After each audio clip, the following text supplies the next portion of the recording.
At the center of this tragic tale were two individuals whose lives became inextricably intertwined. Evelyn Gosling, a 34-year-old English professor at Briarcliff Community College, was known for her brilliant mind and captivating lectures. Zane Holloway, a struggling freshman with dreams of becoming a writer, was drawn to her like a moth to a flame. What began as mentorship slowly twisted into a web of manipulation, desire, and ultimately murder. As investigators peeled back the layers of their relationship, they uncovered a dark tale of exploitation, obsession, twisted fantasies, and deadly desperation. Evelyn Gosling's journey to Briarcliff was paved with academic accolades and personal turmoil. Born to wealthy parents in Boston, Evelyn showed early signs of exceptional intelligence.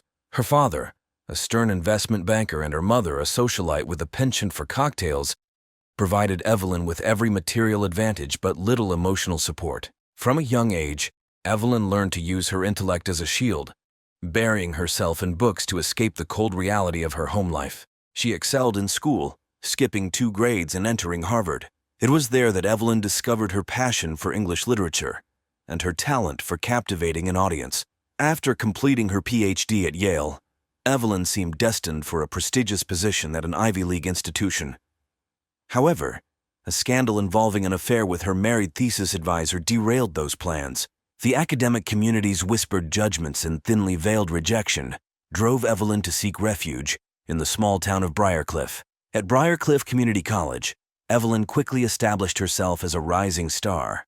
Her lectures on Renaissance literature and modern poetry drew students from other departments, and her innovative teaching methods earned her the admiration of both colleagues and students.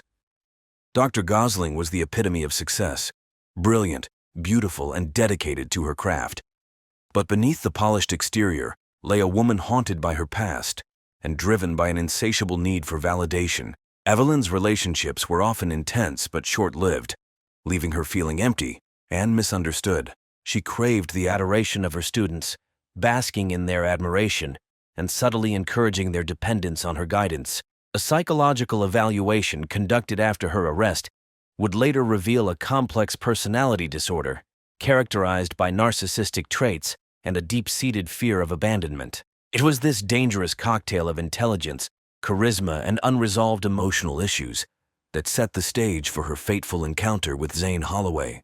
In him, Evelyn saw not just another student to mold, but a chance to reclaim the youth and passion she felt slipping away. Zane Holloway's path to Briarcliff Community College was far from typical. Born in a working-class neighborhood, Zane was the youngest of 4 children in a family that struggled to make ends meet. His father, a construction worker, spent long hours on job sites, while his mother juggled multiple part-time jobs to keep food on the table. From an early age, Zane found solace in the world of books. While his siblings excelled in sports and practical skills, Zane was the dreamer of the family. He would often be found scribbling stories in tattered notebooks or lost in the pages of worn paperbacks borrowed from the local library. Zane's high school years were marked by academic inconsistency. Brilliant in subjects that captured his imagination, like English and history, he struggled with the rigid structures of math and science. His guidance counselor, Ms. Ramirez, recalled, Zane had a spark of genius when it came to writing, but he lacked the discipline and confidence to truly shine. Despite his potential, Zane's grades were mediocre, and his SAT scores fell short of his aspirations. The rejection letters from his dream colleges were a bitter pill to swallow. But beneath Zane's artistic temperament lay a young man grappling with self-doubt and a desperate need for validation. It was this combination of raw talent, emotional vulnerability, and a burning desire to prove himself that made Zane the perfect target for Evelyn Gosling's manipulation. In her, he saw not just a mentor, but a gateway to the intellectual and artistic world he so desperately wanted to join. As the fall semester began, Zane could never have imagined that his pursuit of literary greatness would lead him down a dark path of ethical compromises, emotional entanglement, and ultimately to the shores of Lake Briarcliff, where his young life would be cut tragically short. The first day of advanced composition class was a turning point in both Evelyn and Zane's lives, though neither could have predicted the tragic course their paths would take. Evelyn, impeccably dressed in a tailored blazer and pencil skirt, commanded the room with her presence.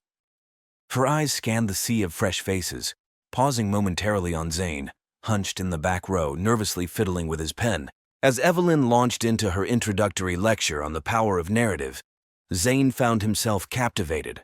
Her words seemed to speak directly to him, igniting a passion he had long kept buried. When she asked the class to share their favorite authors, Zane surprised himself by raising his hand. His voice trembled slightly as he spoke of his admiration for James Baldwin, earning an approving nod from Evelyn. After class, Evelyn approached Zane. She'd been impressed by his insight and encouraged him to consider submitting work to the college literary magazine. Zane, flushed with pride, stammered his thanks. This brief interaction planted the seeds of what would become a dangerous obsession for both of them. Over the next few weeks, Zane became a fixture in Evelyn's office hours. What began as discussions about assignments gradually evolved into deep conversations about literature, life, and Zane's aspirations. Evelyn, recognizing Zane's raw talent and vulnerability, began to subtly shape their interactions. She would lean in closely when reviewing his work, her perfume lingering in the air.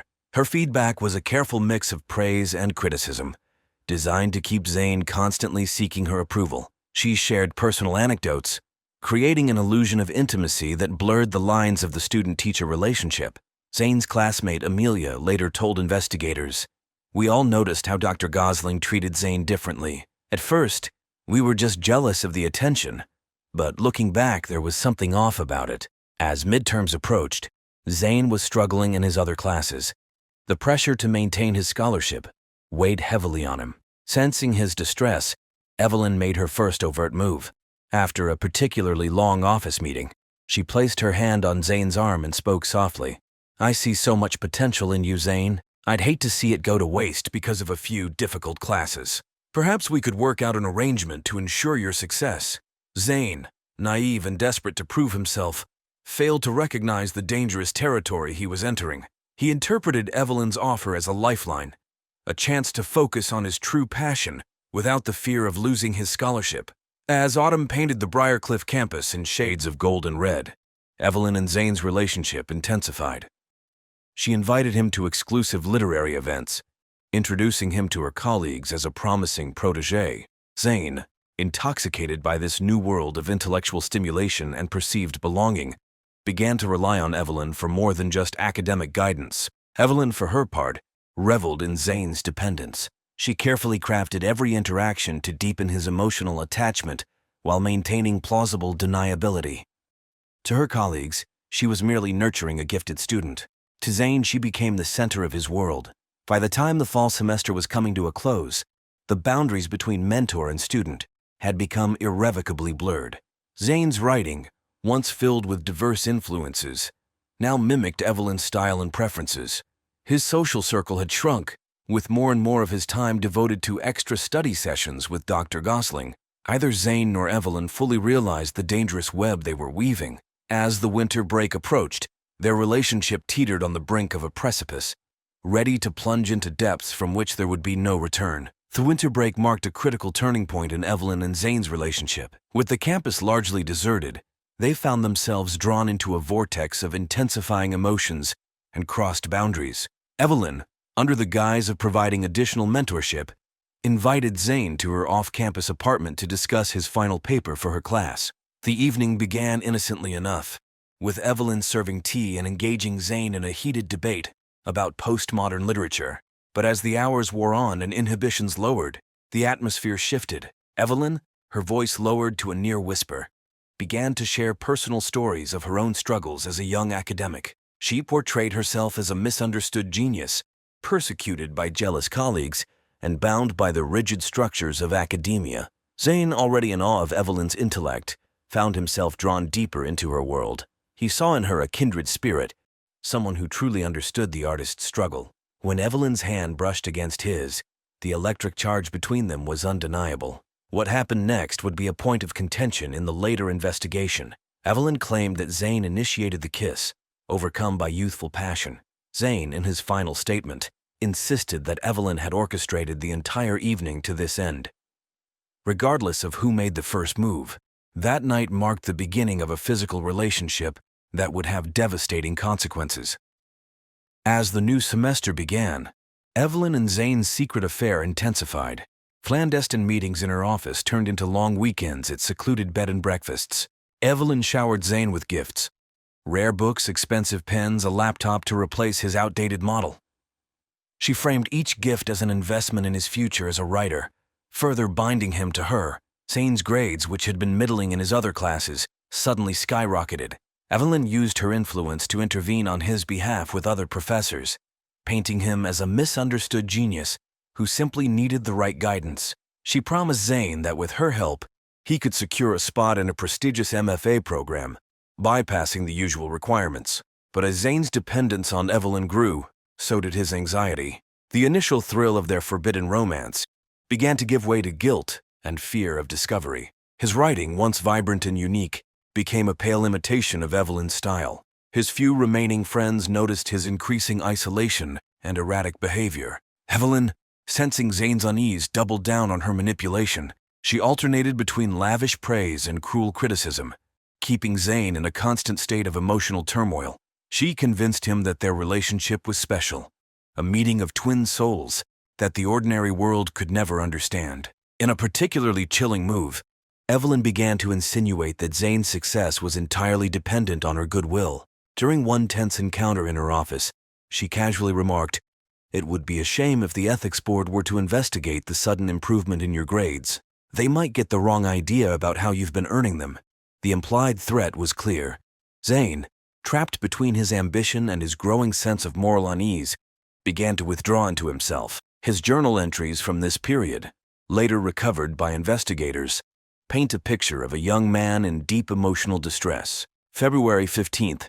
I don't know who I am anymore. Everything I've achieved feels tainted. But how can something so wrong feel so necessary? March 3rd. E says she's the only one who truly understands me. Maybe she's right. The thought of losing her terrifies me more than anything. As spring bloomed on the Briarcliff campus, the web of lies and manipulation had grown so thick that Zane could scarcely remember his life before Evelyn. His family, worried by his increasingly infrequent calls home, planned a surprise visit. Evelyn, paranoid about discovery, forced Zane to rebuff them, causing a painful rift. It was during this time that Zane began to confide in his roommate, Trevor. While he didn't reveal the full extent of his relationship with Evelyn, he shared enough for Trevor to become deeply concerned. Trevor's worried glances and pointed questions about Zane's relationship with Dr. Gosling would later prove to be the thread that would begin to unravel the whole sordid affair. As the semester neared its end, the pressure on both Evelyn and Zane intensified. Their relationship, built on a foundation of manipulation and false promises, was beginning to crack under the weight of its own contradictions. Neither could have predicted the violent culmination that lay just around the corner, a tragic end to a romance that should never have begun. The catalyst for the tragic events that followed came in the form of a seemingly innocuous email. Dr. Fiona Sullivan, the Dean of Liberal Arts, reached out to Evelyn about Zane's remarkable academic turnaround, expressing interest in featuring him in a college newsletter. For Evelyn, this well-intentioned inquiry set off alarm bells. The thought of increased scrutiny on Zane's achievements filled her with panic. In a frenzy, Evelyn called Zane to her office after hours. The tension was palpable as she paced the room, outlining the danger they were in. Zane, already worn down by months of emotional manipulation, felt the last vestiges of his self-worth crumbling. It was in this charged atmosphere that Zane finally found the courage to confront the reality of their situation. His voice barely above a whisper, he said, "This isn't right, Evelyn. What we're doing is destroying me." Evelyn's reaction was swift and cruel. Her nurturing facade cracked, revealing the ruthless manipulator beneath. She reminded Zane of all she had done for him, how his success was entirely due to her influence. In a chilling moment, she asked, "Do you really think you'd be anything without me? You're nothing but a small-town boy with delusions of grandeur. I made you." Zane, his eyes open to the toxic nature of their relationship, felt a surge of anger and self-preservation. He shot back, "This ends now. I'm going to tell the dean everything." The color drained from Evelyn's face. Her carefully constructed world teetered on the brink of collapse. In a last-ditch effort to maintain control, she alternated between threats and pleas, reminding Zane of the consequences they would both face if the truth came to light. But something had shifted in Zane. The fog of infatuation and manipulation had lifted, revealing the stark reality of his situation. He turned to leave, his hand on the doorknob when Evelyn's voice, now ice-cold, stopped him. "If you walk out that door, I'll make sure you never write again." Zane paused, the weight of her words hanging in the air. Then, without turning back, he walked out, leaving Evelyn alone with the ruins of her twisted fantasy. The following days were a blur for both Zane and Evelyn. Zane, emboldened by his decision, confided the full extent of the affair to his roommate Trevor. Together, they decided to approach Dean Sullivan with the truth. Evelyn, meanwhile, spiraled into panic. She alternated between desperate attempts to contact Zane and frantic efforts to cover her tracks. She deleted emails, shredded documents, and called in favors from colleagues to vouch for her character. As Zane prepared to meet with the dean, he couldn't shake the feeling of being watched. Evelyn's threats echoed in his mind, but he was determined to reclaim his life and his integrity. Little did he know that Evelyn, driven to the brink by the imminent exposure of her crimes, was formulating a desperate and deadly plan to silence him forever. On the night of the murder, Zane Holloway left the library just after midnight, his mind preoccupied with the meeting he had scheduled with Dean Sullivan the following morning. As he walked along the deserted path that skirted the lake, he failed to notice the figure emerging from the shadows behind him. Evelyn Gosling had spent the day in a state of frenzied planning. Her rational mind had been overwhelmed by a toxic mix of fear, rage, and desperation. In her distorted reality, silencing Zane had become the only way to preserve the life she had built. She had waited for hours, watching the library entrance, a large rock clutched in her trembling hands. As Zane approached a secluded bend in the path, Evelyn made her move. The first blow caught Zane by surprise, sending him stumbling forward. He turned, shock and betrayal etched on his face as he recognized his attacker. "Evelyn, I trusted you," he gasped. But Evelyn was beyond reason. With a strength born of desperation, with a rock in her hand, she struck again and again while he was on the ground. Zane's attempts to defend himself were weakened by his reluctance to hurt the woman he had once admired and loved. In the aftermath of her violent act, Evelyn stood frozen, the reality of what she had done crashing over her. The fog seemed to close in, muffling the sound of Zane's body as it slid down the embankment into the dark waters of the lake. With mechanical efficiency, Evelyn began to cover her tracks. She gathered Zane's scattered belongings, wiping them clean of fingerprints before tossing them into the water. She scoured the area for any evidence that might link her to the scene. As the first light of dawn began to break through the mist, Evelyn made her way back to her apartment, her clothes sodden and muddied. Over the next few days, Evelyn attempted to maintain a facade of normalcy. She taught her classes, attended faculty meetings, all while battling the internal chaos of her guilt and fear. When Zane was reported missing, she feigned concern, even joining search parties organized by the college. But the weight of her actions took its toll. Colleagues noted her distracted demeanor and uncharacteristic nervousness. A psychology professor who had known Evelyn for years later recalled, "There was a wildness in her eyes, a tension in her movements. It was as if she was constantly on the verge of flight." Evelyn's carefully constructed alibi began to unravel almost immediately. The rock she had used as a weapon, hastily discarded in the dumpster behind her apartment building, was discovered by a maintenance worker. Security camera footage placed her car near the lake on the night of Zane's disappearance, contradicting her claim of being home all night. As the investigation intensified, Evelyn's paranoia reached new heights. She became convinced that everyone knew her secret. In a moment of panic, she attempted to flee, hastily packing a bag and withdrawing large sums of cash from her bank account. It was this erratic behavior that ultimately led to her undoing. Zane's body, weighed down by rocks, was discovered by a group of students on a weekend fishing trip. The grim discovery sent shockwaves through the Briarcliff community and marked the beginning of the end for Evelyn Gosling. The discovery of Zane Holloway's body transformed the missing person case into a full-blown homicide investigation. Detective Samantha Reeves, a veteran of the Briarcliff Police Department, took charge of the case. Her first steps were to secure the crime scene and order a comprehensive forensic analysis of the area surrounding Lake Briarcliff. The autopsy revealed that Zane had died from blunt force trauma to the head, with drowning as a secondary cause of death. The medical examiner noted defensive wounds on Zane's arms, indicating he had tried to protect himself from his attacker. As news of the murder spread, the idyllic campus of Briarcliff Community College became a hotbed of speculation and fear.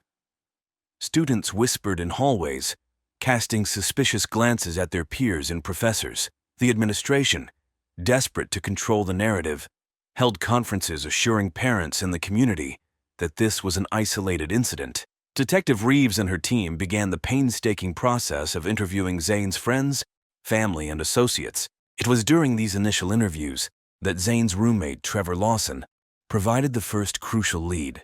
Trevor revealed Zane's troubled relationship with Professor Gosling, including vague references to an arrangement that had left Zane increasingly distressed in the weeks leading up to his disappearance. This information led investigators to take a closer look at Evelyn Gosling. On the surface, she appeared to be a grieving mentor, distraught over the loss of a promising student. However, as detectives dug deeper, inconsistencies in her story began to emerge. A breakthrough came when forensic analysts discovered traces of soil on the rock used to attack Zane that matched samples from Evelyn's garden. Additionally, security footage from a gas station near Lake Briarcliff showed Evelyn's car in the area on the night of the murder, contradicting her alibi. As the evidence mounted, Evelyn's colleagues began to come forward with their own observations.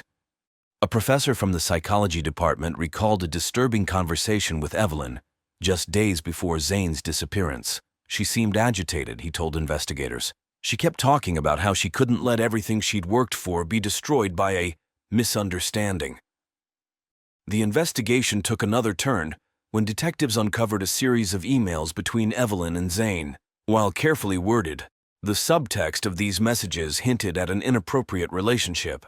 IT specialists recovered deleted drafts of emails from Evelyn's college account that were far more explicit, detailing her manipulation of Zane and her fears of exposure. The search of Evelyn's apartment yielded damning evidence. Hidden in a locked drawer, detectives found Zane's journal, which detailed the evolution of their relationship and his growing desire to end it. With the wealth of physical evidence and witness testimony, the district attorney's office felt confident in charging Evelyn Gosling with first-degree murder. The arrest sent shockwaves through the community, shattering the image of the brilliant, dedicated professor and exposing the dark underbelly of power dynamics in academia. As Evelyn was led away in handcuffs, the true scope of her deception began to unravel, leaving the Briarcliff community to grapple with the question of how such a predator had hidden in plain sight for so long. Over the next several hours, Evelyn's full confession emerged, painting a disturbing picture of manipulation, abuse of power, and ultimately, murder. She spoke of her initial attraction to Zane's talent and vulnerability, how easy it had been to shape him to her will. Her voice filled with bitterness as she recounted Zane's decision to expose their relationship, describing it as a betrayal that left her no option but to silence him permanently. The trial of Evelyn Gosling was brief but intense. The prosecution presented a mountain of evidence, from forensic analysis to Evelyn's own confession. Despite a vigorous defense attempting to paint her as a victim of her own mental illness, the jury took only 6 hours to return a guilty verdict on all counts. The judge, her voice heavy with the weight of the moment, sentenced Evelyn to life in prison without the possibility of parole. The aftermath of the trial saw significant changes at Briarcliff Community College. The administration implemented strict new guidelines governing faculty-student interactions, and mandatory training on recognizing and reporting inappropriate behavior was instituted. As Briarcliff slowly began to heal, the tragedy left an indelible mark on the community.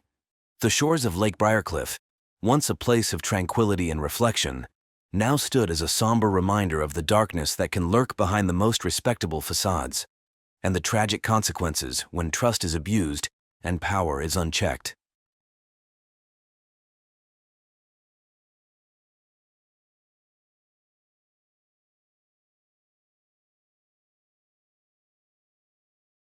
At the heart of this tragic tale were two sisters, Jessica and Cassandra Lawrence, whose lives had been intertwined in a complex web of love, rivalry, and resentment since childhood. Cassandra, the elder of the two, had always been the golden child, beautiful, accomplished, and married to the charming and successful architect, Dominic Blunt. Their union was the envy of Millhaven, a seemingly perfect marriage that everyone aspired to emulate. Jessica and Cassandra were born into a family of moderate means, their father a local fisherman, and their mother a schoolteacher. From an early age, it was clear that the two sisters were as different as night and day. Cassandra, with her gentle demeanor, was the pride of her parents. She excelled in school, was beloved by her teachers, and seemed to navigate the social waters of Millhaven with effortless grace. Her path in life seemed predetermined. She would go to college, find a respectable job, and settle down with a good man to start a family of her own. Jessica, however, was a force of nature from the moment she could walk. She possessed a wild spirit that both intrigued and unsettled those around her. While equally intelligent as her sister, Jessica's academic achievements were overshadowed by her rebellious nature and penchant for pushing boundaries. As they grew older, the differences between the sisters only became more pronounced. Cassandra pursued a degree in education, following in her mother's footsteps, while Jessica bounced between various majors, never quite finding her place. It was during this time that Jessica's manipulative tendencies began to surface. She would charm her way out of trouble, using her wit and allure to bend situations to her advantage. Jessica's relationships were always intense but short-lived. She seemed to thrive on the chaos of new romances, only to grow bored once the initial excitement faded. This pattern left a trail of broken hearts and bitter exes in her wake, further cementing her reputation as the black sheep of Millhaven. Cassandra, meanwhile, had returned to her hometown after college and quickly caught the eye of Dominic Blunt, a rising star in the world of architecture. Dominic had come to Millhaven to oversee the restoration of the town's historic lighthouse, but found himself captivated by the town's gentle beauty, both in its landscape and in Cassandra herself. Their courtship was swift and passionate, culminating in a fairy tale wedding that was the talk of the town for months. Dominic's career continued to flourish, and soon he and Cassandra were living in a beautiful home overlooking the ocean, their life together seeming like a modern-day fairy tale. But beneath the surface of their perfect marriage, cracks were beginning to form. Cassandra, always the dutiful daughter and wife, found herself yearning for something more. She had given up her own dreams of travel and adventure to settle in Millhaven, and a part of her resented the sacrifices she had made for the sake of her marriage. Dominic, for his part, was battling his own demons. The pressure of his high-profile career and the expectations of small-town life weighed heavily on him. He loved Cassandra deeply, but there were moments when he felt suffocated by the perfection they were expected to maintain. It was into this delicate balance that Jessica re-entered their lives. Having spent years drifting from city to city, she returned to Millhaven, claiming to want to reconnect with her roots. In reality, she was running from yet another failed relationship and mounting debts, seeking refuge in the only place she knew would take her in. Cassandra, ever the loving sister, welcomed Jessica with open arms, offering her a place to stay until she got back on her feet. But as Jessica settled into life in the Blunt household, the dynamics between the three began to shift in subtle yet profound ways. The stage was set for a drama that would shake Millhaven to its very core, forever altering the lives of all involved. At first, her presence seemed to breathe new life into Cassandra and Dominic's relationship. Evenings were filled with laughter and reminiscence as the sisters caught up on lost time, with Dominic playing the role of the attentive husband and brother-in-law. But as days turned to weeks, Jessica's true intentions began to surface.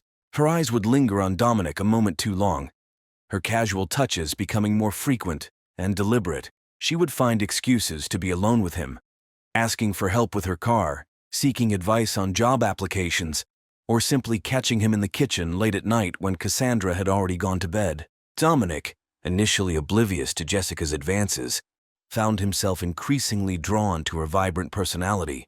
Where Cassandra was steady and predictable, Jessica was spontaneous and exciting. She listened with rapt attention to his architectural designs, asking insightful questions that made him feel truly understood. In those moments, Dominic felt a spark he hadn't experienced in years.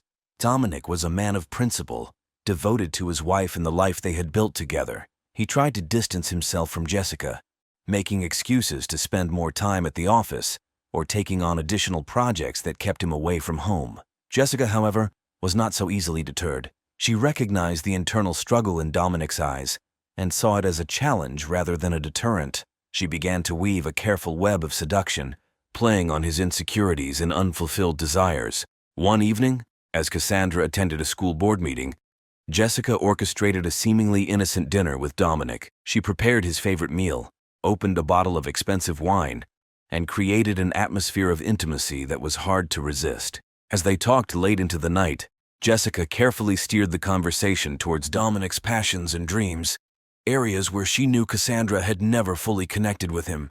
Dominic felt a rush of emotions, flattery, desire, and overwhelming guilt. He stammered a response, trying to steer the conversation back to safer ground. But Jessica had already sensed her advantage. She leaned in closer, her hand brushing against his. Don't you ever wonder what it would be like to be truly understood? To be with someone who sees you for who you really are? The tension in the room was palpable. Dominic knew he should leave, should put an end to this dangerous game before it went too far. But something kept him rooted to the spot, caught in the gravitational pull of Jessica's allure. As Jessica's lips met his in a passionate kiss, Dominic's resistance crumbled. In that moment, the foundation of his marriage began to crack, setting in motion a chain of events that would lead to unimaginable tragedy. The weeks following that fateful night were a blur of stolen moments and mounting guilt for Dominic. What had begun as a momentary lapse in judgment quickly spiraled into a full-blown affair, with Jessica and Dominic finding increasingly creative ways to be together without arousing Cassandra's suspicions. Their rendezvous ranged from hurried encounters in Dominic's office to carefully planned business trips that allowed them to escape the watchful eyes of Millhaven. Jessica reveled in the thrill of their forbidden romance, each secret meeting fueling her sense of triumph over her sister. For Dominic, the affair was an intoxicating mixture of excitement and self-loathing, each encounter leaving him both exhilarated and racked with guilt. Jessica, ever the master manipulator, knew exactly how to keep Dominic ensnared. She played the role of the perfect lover, alternating between passionate temptress and vulnerable confidant. She would listen to his frustrations about work and his unfulfilled ambitions, offering the understanding and validation he craved. "I've never met anyone like you, Dominic," she would whisper in their intimate moments. "You deserve so much more than this small town can offer you." Her words were carefully chosen, planting seeds of discontent in Dominic's mind about his life with Cassandra. She painted vivid pictures of the future they could have together, a life of excitement and passion, free from the constraints of small-town expectations. Dominic found himself increasingly torn between his growing feelings for Jessica and his loyalty to Cassandra. The double life he was leading began to take its toll, manifesting in mood swings and uncharacteristic behavior that didn't go unnoticed by his wife. At home, Dominic's guilt manifested in a mixture of emotional distance and overcompensation. There were days when he could barely look Cassandra in the eye, and others where he would shower her with affection, driven by remorse. He threw himself into his work, taking on more projects than ever before, using his career as both an escape and an excuse for his frequent absences. Jessica, for her part, played the role of the doting sister-in-law to perfection. She would engage Cassandra in long conversations, feigning interest in her day-to-day life while secretly reveling in her deception. There were moments when a flicker of guilt would cross Jessica's face, a brief recognition of the pain she was causing her sister. But these moments were quickly suppressed, overshadowed by her desire for Dominic and her deep-seated need to finally outshine Cassandra. As the affair progressed, the risks they took became greater. They began meeting in more public places, their need for each other overriding their caution. There were close calls, a neighbor who almost caught them in an embrace, a colleague of Cassandra's who saw them dining together in a neighboring town. Each near discovery only added to the intensity of their relationship, the danger becoming part of the allure. But as weeks turned to months, the strain of their deception began to show. Dominic, once energized by the affair, now found himself constantly on edge. The guilt was eating away at him, affecting his work and his relationships with friends and family. He began to question whether the passion he felt for Jessica was worth the destruction of the life he had built with Cassandra. Jessica, sensing Dominic's internal struggle, doubled down on her efforts to keep him engaged. She became more demanding of his time, more insistent in her declarations of love. Her manipulations became more overt, playing on his guilt and his desires in equal measure. As their affair reached its fever pitch, neither Jessica nor Dominic realized that their carefully constructed house of cards was about to come crashing down. The truth, as it often does, was quietly making its way to the surface, ready to shatter the lives of all involved. While Jessica and Dominic were lost in their passionate affair, Cassandra was slowly piecing together a puzzle she never wanted to solve. At first, the changes were subtle. A lingering scent of unfamiliar perfume on Dominic's clothes, hushed phone conversations that would abruptly end when she entered the room, and an emotional distance that seemed to grow with each passing day. Cassandra, ever the optimist, initially chalked these changes up to work stress or a midlife crisis. She tried to bridge the growing gap between them, planning romantic dinners and weekend getaways, only to be met with half-hearted enthusiasm from Dominic. Her sister Jessica, ironically, became her confidant during this time, offering sympathetic ears and reassurances that only served to twist the knife of betrayal deeper. But as weeks turned to months, Cassandra could no longer ignore the nagging voice in the back of her mind. She began to pay closer attention to the inconsistencies in Dominic's stories about late nights at the office and out-of-town meetings. She noticed the way Jessica's eyes would follow Dominic across a room, the barely concealed hunger in her gaze. One afternoon, while doing laundry, Cassandra found a matchbook from a hotel in a neighboring city tucked into the pocket of Dominic's jacket. A hotel she knew wasn't anywhere near his usual business haunts.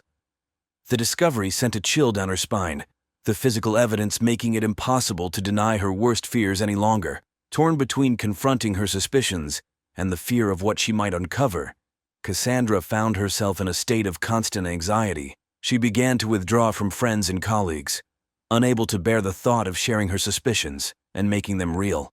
Her sleep was plagued by nightmares, and she found herself watching Dominic and Jessica like a hawk, searching for any sign that would confirm or deny her fears. In a moment of desperation, Cassandra even considered hiring a private investigator, but the thought of strangers prying into her private life was too much to bear.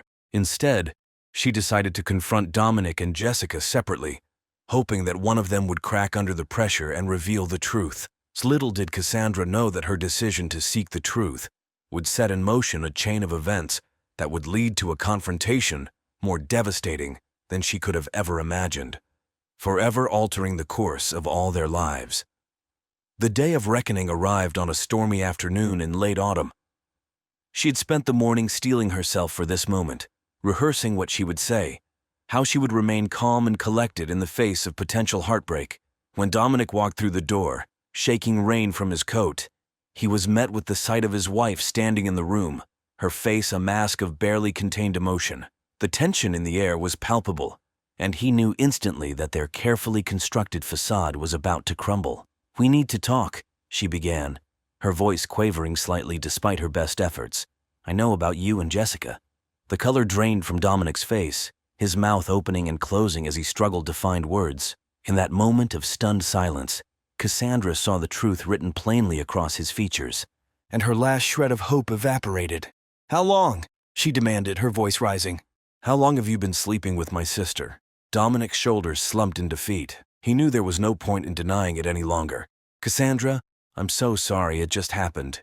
Cassandra cut him off with a bitter laugh. "You never meant to? What, did you trip and fall into her bed? How could you do this?" The floodgates opened, and months of pent-up suspicion and hurt came pouring out. Cassandra hurled accusations and questions at Dominic, her voice echoing through the house. Dominic, for his part, could only stand there and absorb her fury, offering weak apologies that did nothing to stem the tide of her anger. As their argument reached a fever pitch, the front door opened, and Jessica walked in, stopping short at the scene before her. For a moment, the three of them stood frozen in a tableau of betrayal and guilt. "Jessica, how kind of you to join us. We were just discussing your affair with my husband." Jessica's eyes darted between Cassandra and Dominic, her mind racing to find a way out of this situation. Dominic, torn between the two sisters, tried to intervene. "Please, let's just calm down and talk about this rationally." His words only served to redirect Cassandra's fury. In a fit of rage, Cassandra grabbed a vase from the coffee table and hurled it across the room, narrowly missing Dominic's head. It shattered against the wall, the crash punctuating her words. The noise seemed to snap Jessica out of her defiant stance. For the first time, a flicker of remorse crossed her face. Dominic and Jessica exchanged a look of helpless guilt before slowly making their way to the door. As it closed behind them, Cassandra collapsed onto the sofa, her body racked with sobs. The life she had known, the future she had planned, it had all crumbled to dust in a matter of minutes. As the storm raged outside, Cassandra's mind was a whirlwind of emotions: anger, shame, betrayal, and an overwhelming sense of loss. In that moment, She made a decision that would set in motion the final tragic act of this sordid drama. The bartender, a grizzled man named Hank, watched with growing concern as Cassandra knocked back drink after drink. He had seen his fair share of patrons drowning their sorrows, but something about the wild look in Cassandra's eyes set him on edge. "Another," Cassandra demanded, her words slightly slurred. Hank hesitated, but the steel in her gaze made him think better of refusing. He poured her another whiskey, neat, silently vowing it would be her last. As the night wore on, the bar emptied out, leaving Cassandra alone with her thoughts and her drinks. The alcohol had dulled the sharp edges of her pain, replacing it with a bitter resolve. Around midnight, Hank gently suggested it was time for her to head home. "Need me to call you a cab, miss?" Cassandra waved him off, fumbling in her purse for her car keys. "I'm fine," she insisted. "I just need to get out of here." Hank reached out to stop her, but Cassandra was already stumbling towards the door. As she stumbled into the parking lot, Cassandra managed to get her car started, the engine roaring to life in the quiet night. She pulled out of the parking lot, her vision blurred and her reactions dangerously slow. The winding coastal road stretched out before her, a ribbon of asphalt barely visible in the moonlight. As she drove, Cassandra's mind was a chaotic whirl of emotions: anger at Dominic and Jessica's betrayal, shame at not having seen the signs earlier, fear of the uncertain future that now lay ahead of her. The speedometer crept higher as she pressed down on the accelerator. It was on a particularly treacherous curve that disaster struck. Cassandra's dulled reflexes failed her, and she took the turn too fast. She felt the car begin to slide, tires screeching against the asphalt. In a moment of terrifying clarity, she realized her mistake, but it was too late. The guardrail gave way with a sickening crunch of metal, and suddenly Cassandra was airborne. Then darkness consumed her as the car plummeted over the cliff's edge, tumbling end over end towards the jagged rocks below. The first rays of dawn were just breaking over the horizon when Officer Liam Murphy received the call. A jogger had spotted a wrecked car at the bottom of Whispering Cliffs, a notorious stretch of coastline. Murphy, a seasoned member of Millhaven's small police force, felt a sense of dread as he made his way to the scene. The sight that greeted him was grim. The car, a silver sedan, was barely recognizable, having been crushed by the impact and battered by the waves. As the rescue team worked to extract the vehicle from its precarious position, Murphy began the somber task of piecing together what had happened. The license plate, miraculously still intact, quickly identified the car as belonging to Cassandra Blunt. Murphy felt his heart sink. He knew Cassandra, as did most people in Millhaven. The thought of delivering this news to her family weighed heavily on him. As the morning progressed, and the full extent of the tragedy became clear, whispers began to circulate through the town. Cassandra Blunt, dead in what appeared to be a drunk driving accident? It seemed impossible, completely out of character for the woman everyone knew as responsible and level-headed. Detective Sarah Watson, called in from the nearest city to lead the investigation, sensed there was more to the story. Her keen eye noted details that didn't quite add up: the lack of skid marks on the road, suggesting no attempt to brake; the odd angle of the car's trajectory off the cliff; the fact that Cassandra had been drinking alone, something her friends swore she never did. When Watson arrived at the Blunt residence to break the news, she was struck by the palpable tension in the air. Dominic Blunt's reaction to his wife's death seemed oddly muted, tinged with guilt, and the presence of Jessica Lawrence, Cassandra's sister, in the house at such an early hour raised immediate red flags. In the days that followed Cassandra's death, Detective Watson immersed herself in the investigation, peeling back layers of Millhaven's seemingly idyllic surface to reveal the turmoil beneath. Her first step was to retrace Cassandra's final hours, a task that led her to the Rusty Anchor and its reluctant bartender, Hank. Hank's account of Cassandra's state on the night of her death painted a picture of a woman in deep emotional distress. "She was knocking them back like there was no tomorrow," he told Watson. Guilt etched on his weathered face. "I tried to stop her from driving." This testimony conflicted sharply with everything Watson had heard about Cassandra from friends and colleagues. The woman they described was cautious, responsible, not someone who would drink to excess and then get behind the wheel. The detective's suspicions deepened. Watson's next focus was on Dominic Blunt and Jessica Lawrence. Their behavior since Cassandra's death had been odd, to say the least. Instead of grieving separately, they seemed to be leaning on each other for support. Their interactions, marked by meaningful glances and hushed conversations, that would abruptly cease when others approached. A breakthrough came when Watson interviewed Cassandra's closest friend, Olivia Chen. At first, Olivia was reluctant to speak ill of the dead or cause more pain to the family, but as Watson gently pressed, the floodgates opened. Cassandra had confided in me just days before it happened, Olivia admitted, her voice quavering. She suspected Dominic was having an affair with Jessica. This revelation cast the entire case in a new light. Watson immediately sought to corroborate this information, digging deeper into Dominic and Jessica's recent activities. Bank records showed suspicious transactions, hotel bookings, expensive gifts that aligned with times Dominic had claimed to be on business trips. As the evidence mounted, Watson brought Dominic and Jessica in for separate interviews.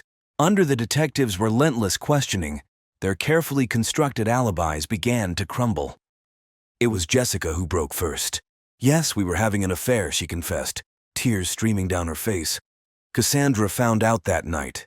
We had a huge fight, all three of us. But I swear, we didn't know she'd left the house after we went." Dominic, confronted with Jessica's confession, finally admitted to the affair but vehemently denied any involvement in Cassandra's death. "We made a terrible mistake," he said, his voice hollow with regret. "But I loved Cassandra. I would never have wanted this." Watson believed they were telling the truth about not directly causing Cassandra's death, but she knew their actions had set the tragic events in motion. The detective's report painted a clear picture.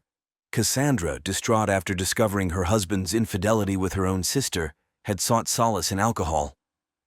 Her decision to drive in that state, while ultimately her own, was the direct result of the emotional trauma inflicted by Dominic and Jessica's betrayal. In the end, no criminal charges were filed in relation to Cassandra's death, but in the court of public opinion, Dominic and Jessica were already condemned. The truth of their affair spread through Millhaven like wildfire, forever tarnishing their reputations and ensuring that Cassandra's death would haunt them for the rest of their lives. As time passed, the raw pain of the events began to dull, but their impact on Millhaven remained. The town would eventually regain its outward appearance of tranquility, but its inhabitants carried with them the knowledge that beneath the calm surface of small-town life, passions and secrets could swirl with deadly force. The tragedy of Cassandra Blunt had forever changed the soul of Millhaven, leaving an indelible mark on all who called it home.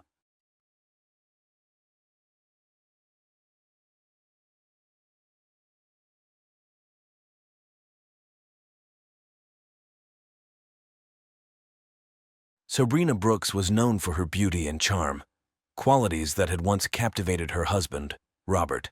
Their marriage seemed like a fairy tale, a perfect match that everyone admired. But the arrival of Robert's elderly mother, Miriam, into their home set off a chain of events that would end in unspeakable horror. Miriam was a frail but spirited woman, loved by her son and cherished by those who knew her. When Robert decided to bring her to live with them, he believed it was the right thing to do, a way to care for her in her twilight years. Sabrina, however, saw it differently. She viewed Miriam as an intruder, a threat to her domestic bliss. As tensions escalated, Sabrina's resentment turned to desperation. In a moment of madness, she concocted a deadly plan to rid herself of the woman she blamed for her misery. What followed was a chilling tale of premeditated murder, a crime that would leave an indelible mark on all who were touched by it. Sabrina and Robert's relationship began like a whirlwind romance. They met at a friend's wedding, where Robert, a successful architect, was immediately smitten by Sabrina's grace and vivacity. She worked as a freelance product photographer, and her creative spirit matched well with Robert's structured approach to life. After a brief courtship, they married and settled into a beautiful home on the outskirts of town. Miriam Brooks had lived a full life. Widowed for nearly a decade, she maintained her independence in a modest house in town. Her health had begun to decline, and Robert, ever the dutiful son, felt it was his responsibility to care for her.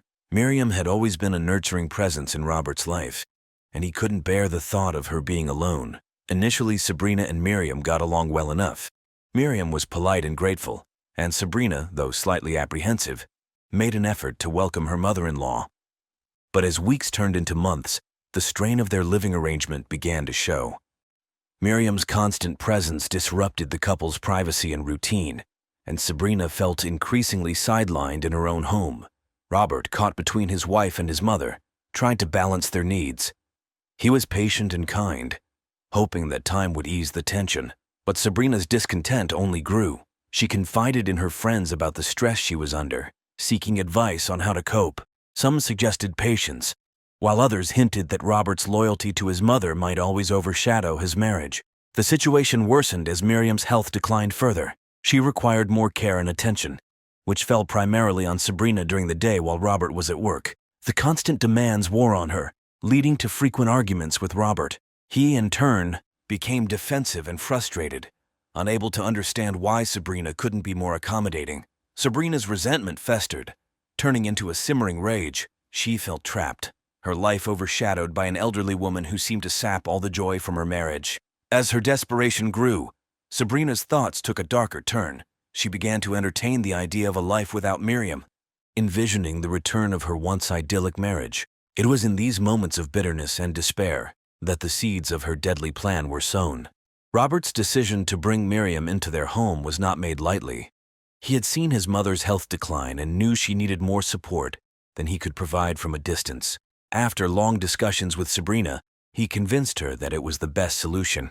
Reluctantly, Sabrina agreed, though she harbored reservations about the impact on their marriage. The day Miriam moved in, Robert and Sabrina prepared a guest room with care. Robert was excited to have his mother close, and Sabrina, though uneasy, wanted to support her husband's decision. Miriam arrived with a few suitcases and a warm smile, grateful for her son's hospitality. In the beginning, the arrangement seemed manageable. Miriam was polite and tried not to impose. She kept to her room most of the time, reading or knitting, and joined the couple for meals and occasional outings. Robert was relieved to see his mother settled and safe, but Sabrina began to feel the strain almost immediately. Miriam's presence altered the dynamics of the household. Dinner conversations that once flowed easily between Sabrina and Robert now included Miriam's comments and stories. Robert's attention was divided, and Sabrina found herself missing the intimacy they once shared. The subtle shifts in their relationship gnawed at her, creating an undercurrent of resentment. The first major conflict arose over household routines. Miriam, accustomed to her way of doing things, often interfered with Sabrina's established methods. She would rearrange the kitchen, critique Sabrina's cooking, or offer unsolicited advice on housekeeping. Sabrina, who prided herself on running an efficient home, felt undermined and disrespected. One evening, after a particularly tense dinner where Miriam had criticized Sabrina's choice of dessert, the couple had a heated argument. Robert, exhausted from work and the constant tension, defended his mother, insisting that Sabrina was overreacting. Sabrina, feeling betrayed and isolated, lashed out, accusing Robert of always taking his mother's side. The arguments became more frequent. Robert, torn between his love for his wife and his duty to his mother, struggled to keep the peace. He tried to mediate, suggesting compromises and asking both women to be more understanding. But the underlying issues remained unresolved, and the atmosphere in the house grew increasingly toxic. Sabrina's resentment deepened as she felt increasingly trapped in a situation she had never wanted. Her friends noticed the change in her demeanor, and she confided in a few about the constant stress she was under. Some offered sympathy, others advised her to stand her ground, but none could offer a solution that seemed viable. As the days turned into weeks, the initial harmony gave way to a persistent tension that permeated every aspect of their lives. The once warm and inviting home became a battleground of unspoken grievances and simmering anger. Sabrina's frustration reached a boiling point, and she began to fantasize about drastic measures to reclaim her life. Little did she know, those dark thoughts would soon manifest into a chilling reality. The tension in the Brooks household continued to rise, seeping into every corner of their lives. Miriam, oblivious to the depth of Sabrina's resentment, tried to maintain a semblance of normalcy. She believed that with time things would improve, but Sabrina's patience was wearing thin, and her anger became harder to conceal. One morning, Sabrina discovered that Miriam had reorganized the pantry. What seemed like a minor inconvenience to Robert felt like a personal affront to Sabrina. She stormed into the living room where Miriam was sitting, her voice shaking with barely contained fury. "You can't just come in here and change everything. This is my house." Miriam looked up, startled. "I was only trying to help, dear. I didn't mean to upset you. It's not help when it's done without asking. You're just making things harder." Robert walked in just as Sabrina's voice rose, and he quickly stepped between them. "Sabrina, please calm down. She's just trying to help." Sabrina shot him a look of pure frustration. "You always take her side, Robert. I'm the one who has to deal with this every day." Robert sighed, rubbing his temples. "This isn't about sides. We're a family. We need to work together." Despite Robert's attempts to mediate, the rift between Sabrina and Miriam grew wider. Sabrina started avoiding Miriam as much as possible, retreating to her studio to work on her graphic design projects. She found solace in her work, a temporary escape from the constant strain at home. But the escape was fleeting. Every time she left her studio, she was reminded of Miriam's presence. The small irritations accumulated, each one adding to the weight of her resentment. She began to dread coming home, the once safe haven now a source of continuous stress. Friends noticed the change in Sabrina. She became more withdrawn, her usual vibrant personality overshadowed by a constant undercurrent of tension. During a coffee outing with her close friend Julia, Sabrina finally opened up about the depth of her frustration. "I don't know how much more of this I can take, Julia. She's everywhere all the time. It's like I'm living with a stranger in my own home." Julia listened sympathetically. "Have you talked to Robert about how you feel?" Sabrina let out a bitter laugh. "Talked? All we do is argue about her. He doesn't see how much it's affecting me. He just wants to keep the peace." Julia reached out and squeezed Sabrina's hand.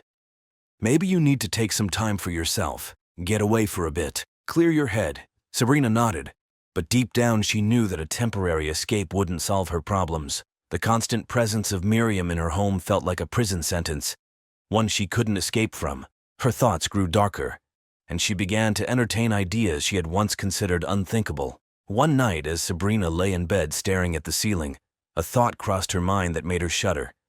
What if Miriam wasn't here anymore? The idea lingered, gaining strength with each passing day. It was a forbidden thought, one that brought a sense of both horror and twisted relief. As the days turned into weeks, the seeds of a plan began to take root in Sabrina's mind. She started researching methods to make someone ill, initially out of morbid curiosity. But the more she read, the more the idea of poisoning Miriam seemed like a viable solution to her predicament. It would be quick, discreet, and if done correctly, could appear as a natural death. Sabrina's desperation clouded her judgment. She convinced herself that this was the only way to regain control of her life and salvage her marriage. The dark thoughts that had once seemed so alien now felt like a lifeline. Little did she know this decision would lead her down a path of no return, with consequences far beyond her darkest imaginings. Sabrina's desperation reached its peak as she found herself more isolated and overwhelmed by the day. The once loving and harmonious relationship with Robert now felt like a distant memory, replaced by constant arguments and mutual resentment. She began to see Miriam not as an innocent elderly woman, but as the embodiment of all her marital problems. Confiding in friends became a regular outlet for Sabrina's frustration. During a particularly emotional conversation with her friend Lisa, Sabrina's true feelings came to the surface. "I can't do this anymore, Lisa. Every day is a battle. I feel like I'm losing myself." Lisa looked concerned.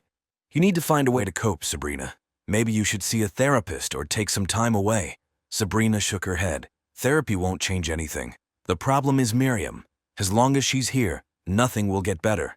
Lisa hesitated, then spoke softly. "Have you thought about asking her to move out?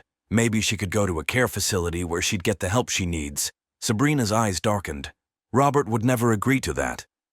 He's too loyal. He'd see it as abandoning her." Lisa sighed. "I'm worried about you, Sabrina. This isn't healthy. You need to do something before it's too late." Sabrina nodded absently, but her mind was already elsewhere. She had considered every possible solution and always came back to the same conclusion. Miriam had to go. The idea of poisoning her mother-in-law, once a fleeting thought, now seemed like the only viable option.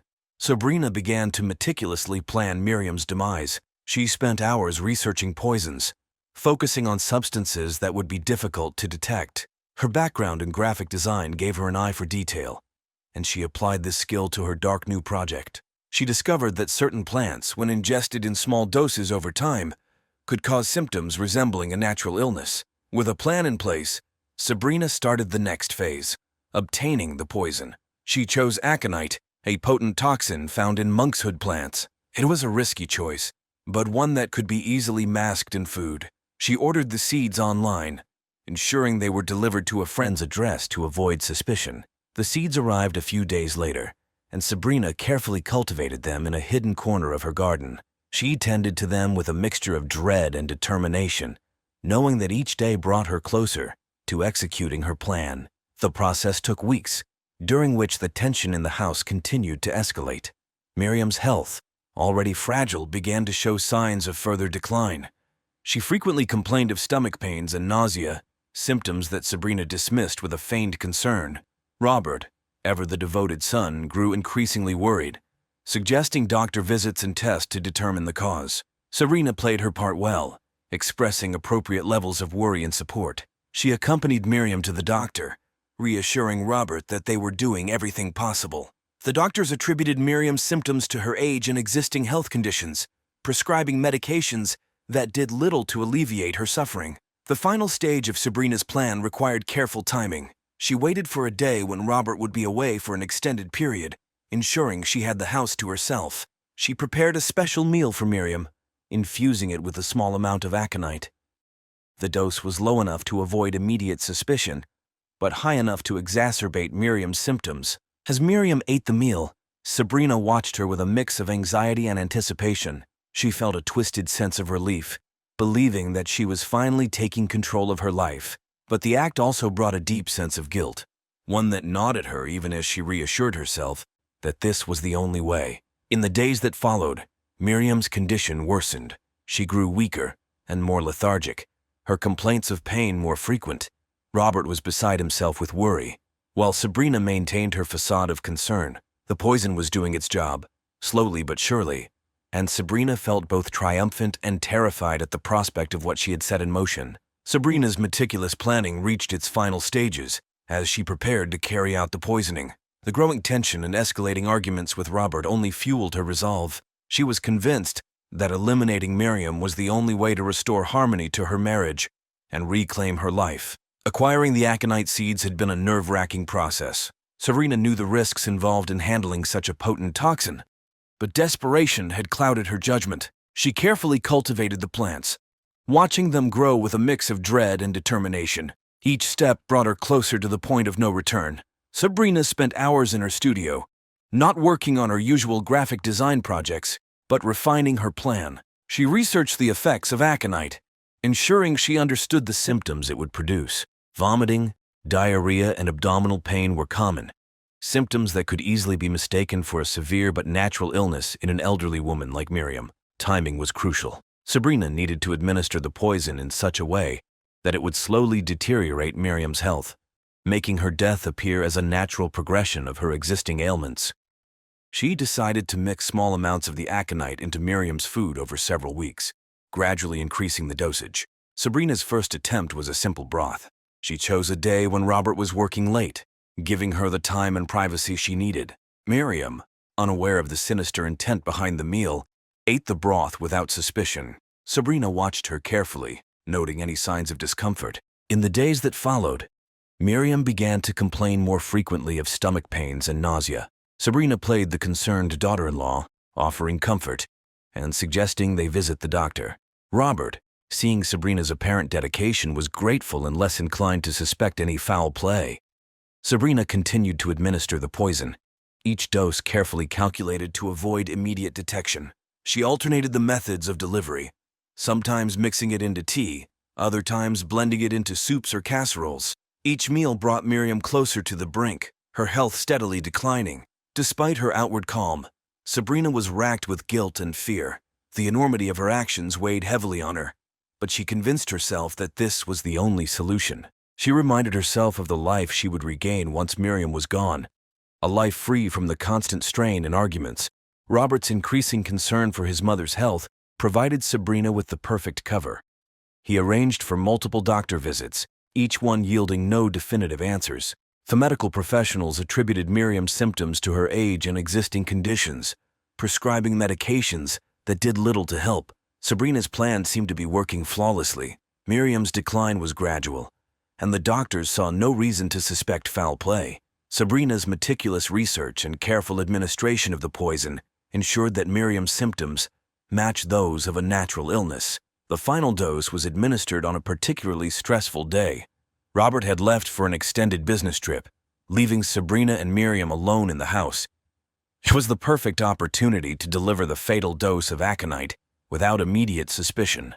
The house felt unnaturally quiet, a silence that seemed to echo Sabrina's racing thoughts. Sabrina prepared Miriam's favorite soup, a creamy mushroom bisque. She measured the aconite carefully, her hand steady despite the turmoil inside her. This was it. There was no turning back. The poison, now finely ground and nearly invisible, was mixed into the soup with methodical precision. As she carried the bowl to the dining table, Sabrina forced a smile. "Lunch is ready, Miriam. I made your favorite." Miriam, looking frailer than ever, managed a weak smile. "Thank you, dear. You're so kind." Sabrina felt a pang of guilt but quickly suppressed it. She watched as Miriam slowly ate the soup, each spoonful bringing her closer to the end. The meal progressed in a heavy silence, broken only by the sound of Miriam's labored breathing. As the poison took effect, Miriam's discomfort became evident. She clutched her stomach, her face contorted in pain. Sabrina maintained her facade of concern, suggesting they call a doctor. But the symptoms progressed rapidly, and soon Miriam was struggling to breathe. Sabrina dialed 911, her voice filled with feigned panic. "My mother-in-law is very ill. Please send an ambulance quickly." The paramedics arrived within minutes, finding Miriam in severe distress. They rushed her to the hospital, with Sabrina following closely behind. In the sterile confines of the emergency room, Sabrina watched as the doctors and nurses worked frantically to save Miriam. She maintained her act, shedding tears and expressing worry, but inside she felt a grim sense of relief. Despite their efforts, Miriam's condition deteriorated rapidly. The poison had done its job, and within hours Miriam passed away. The official cause of death was listed as complications from her existing health issues, exacerbated by her age. The doctors saw no reason to suspect foul play, and Sabrina's plan seemed to have succeeded perfectly. Robert was devastated when he received the news. He returned home immediately, shattered by the loss of his mother. Sabrina played the supportive wife, comforting him through his grief while hiding the dark truth. The funeral was a somber affair, with friends and family gathering to pay their respects. Sabrina's performance was flawless, her sorrow appearing genuine to all who observed, but the guilt gnawed at her. Each time Robert spoke of his mother's kindness and strength, Sabrina felt a stab of remorse. She had taken an innocent life, driven by desperation and resentment. The relief she had expected was overshadowed by the weight of her actions. She had crossed a line and there was no going back. In the weeks that followed, life slowly returned to a semblance of normalcy. Robert threw himself into his work, using it as a distraction from his grief. Sabrina, meanwhile, tried to resume her usual routines, but the shadow of her crime loomed large. She found it difficult to concentrate on her graphic design projects, her mind constantly replaying the events of that fateful day. Her friends noticed the change in her demeanor, but Sabrina attributed it to the stress of Miriam's death and the strain on her marriage. She continued to put on a brave face, maintaining the facade of a grieving daughter-in-law, but inside she was falling apart. One night, as she lay in bed beside Robert, the enormity of her actions hit her with full force. She had committed murder, taken a life to solve her problems, and now she had to live with the consequences. The thought was overwhelming, and Sabrina found herself trembling with a mix of fear and regret. Robert, sensing her distress, reached out to comfort her. But deep down, she knew that the truth could not remain hidden forever. The seeds of her crime were planted, and it was only a matter of time before they bore fruit. Sabrina's carefully constructed world was built on a foundation of lies, and as the days passed, she began to realize that the price of her actions would be far greater than she had ever imagined. In the aftermath of Miriam's death, life in the Brooks household settled into a somber routine. Robert's grief was palpable, and Sabrina did her best to support him, all the while masking her own turmoil. She believed she had successfully concealed her crime, but the peace she longed for remained elusive. Little did she know, the real consequences of her actions were about to unfold. The initial investigation into Miriam's death was routine. The doctors attributed her passing to natural causes, given her age and existing health conditions. However, a nurse who had been present during Miriam's final hours noticed something odd. The rapid progression of her symptoms seemed unusual, even for someone of her age. The nurse, Emma Collins, mentioned her concerns to the attending physician, Dr. Alan Harris. Emma was experienced and meticulous, not one to jump to conclusions. Dr. Harris, although initially dismissive, agreed to review Miriam's case notes. Upon closer inspection, he too found the rapid deterioration puzzling. They decided to conduct a more thorough autopsy, just to be sure. The autopsy revealed traces of a toxin in Miriam's system, something that should not have been there. Dr. Harris immediately alerted the authorities, and the case was escalated to the Greenwood Police Department. Detective Laura Rogan was assigned to lead the investigation. Detective Rogan was a seasoned investigator with a keen eye for detail. She began by interviewing the medical staff who had attended to Miriam, gathering information about her symptoms and the timeline of her decline. The discovery of the toxin raised alarm bells, and Rogan knew this was no ordinary case. Next, Rogan turned her attention to the Brooks household. She interviewed Robert first, who was devastated by the news of a potential foul play. His genuine shock and grief were evident, and Rogan quickly ruled him out as a suspect. Sabrina, however, presented a more complex picture. Sabrina was composed during the interview, expressing appropriate levels of sadness and concern. But Rogan sensed something was off. There was a guardedness in Sabrina's demeanor, a subtle tension that didn't sit right. Rogan had seen it before, the signs of someone hiding something. Sabrina, when questioned about Miriam's health, reiterated the doctor's findings. She played the role of the caring daughter-in-law, describing how she had tried to make Miriam comfortable and had taken her to the doctor multiple times. But her story seemed rehearsed, and Rogan made a mental note to dig deeper. The detectives decided to search the Brooks house, focusing on areas where they might find evidence of poison. Sabrina grew increasingly anxious as they combed through the kitchen, the garden, and her studio. She tried to maintain her composure, but the stress was evident in her trembling hands and forced calm. In the garden, the detectives found a small patch of monkshood plants, the source of aconite. Rogan's suspicions grew. She sent samples to the lab for analysis, and the results confirmed the presence of aconite, the same toxin found in Miriam's system. The breakthrough came when the detectives discovered Sabrina's internet search history. Her computer revealed extensive research on poisons, specifically aconite, and methods of administering it. The evidence was damning, painting a clear picture of premeditated murder. Rogan confronted Sabrina with the findings. In the face of irrefutable evidence, Sabrina broke down. The facade crumbled, and she confessed to the crime, her voice filled with a mixture of guilt and desperation. She explained how the strain of living with Miriam had driven her to commit the unthinkable, believing it was the only way to save her marriage. The confession shocked Robert to his core. The woman he loved, the woman he thought he knew, had murdered his mother. His world shattered, and he struggled to comprehend the depth of Sabrina's betrayal. The couple's friends and family were equally stunned, unable to reconcile the image of the charming, creative Sabrina with that of a cold-blooded killer. Sabrina's arrest sent shockwaves through the community. The trial was set to begin 3 months after Sabrina's arrest. The prosecution, led by District Attorney Michael Reed, presented a compelling case built on the extensive evidence gathered by Detective Rogan and her team. The jury deliberated for several days, weighing the evidence and testimonies presented. The community held its breath, waiting for the verdict. When the jury finally returned, the atmosphere in the courtroom was tense. The foreman stood and read the verdict, guilty of second-degree murder. Sabrina was sentenced to 25 years in prison, with the possibility of parole after 15 years. The sentence reflected the severity of her crime, while also acknowledging the mitigating circumstances presented by the defense. For Robert, the verdict brought a bittersweet sense of closure. Justice had been served, but the scars left by Sabrina's actions would never fully heal. The trial's conclusion marked the end of a tragic chapter for the Brooks family. Robert, now faced with the task of rebuilding his life, decided to leave Greenwood. The town, once a place of happy memories, had become a constant reminder of his loss. He moved to a different city, seeking a fresh start and hoping to find some semblance of peace. In the end, the Brooks family saga served as a stark reminder of the destructive power of desperation and the importance of compassion, understanding, and mental health support. It was a story that underscored the fragile nature of human relationships and the devastating consequences that could arise when those bonds were pushed to their breaking point.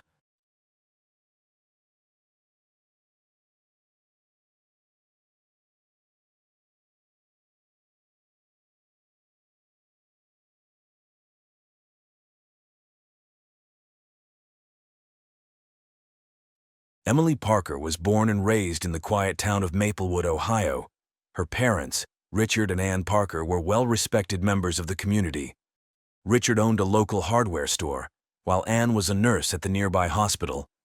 Emily, the middle child with an older brother, Jack, and a younger sister, Sarah, was the apple of her parents' eyes. From an early age, Emily exhibited a zest for life. She was an exceptional student, excelling in her studies and participating in various extracurricular activities.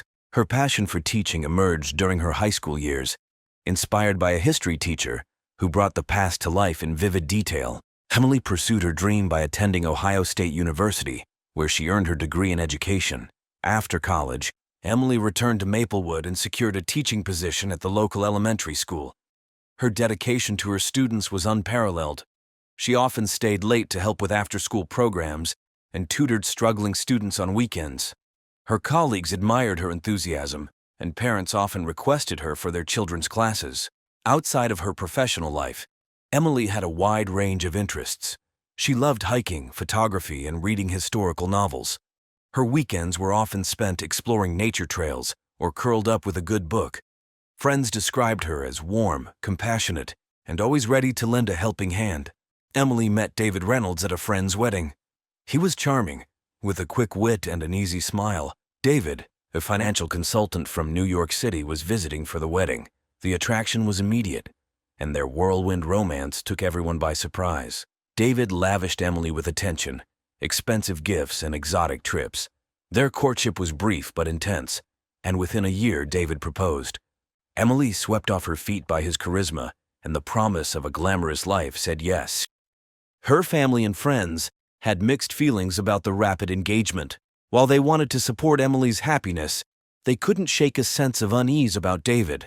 He was always impeccably dressed, driving luxury cars and staying in upscale hotels, but his extravagant lifestyle seemed at odds with his modest background.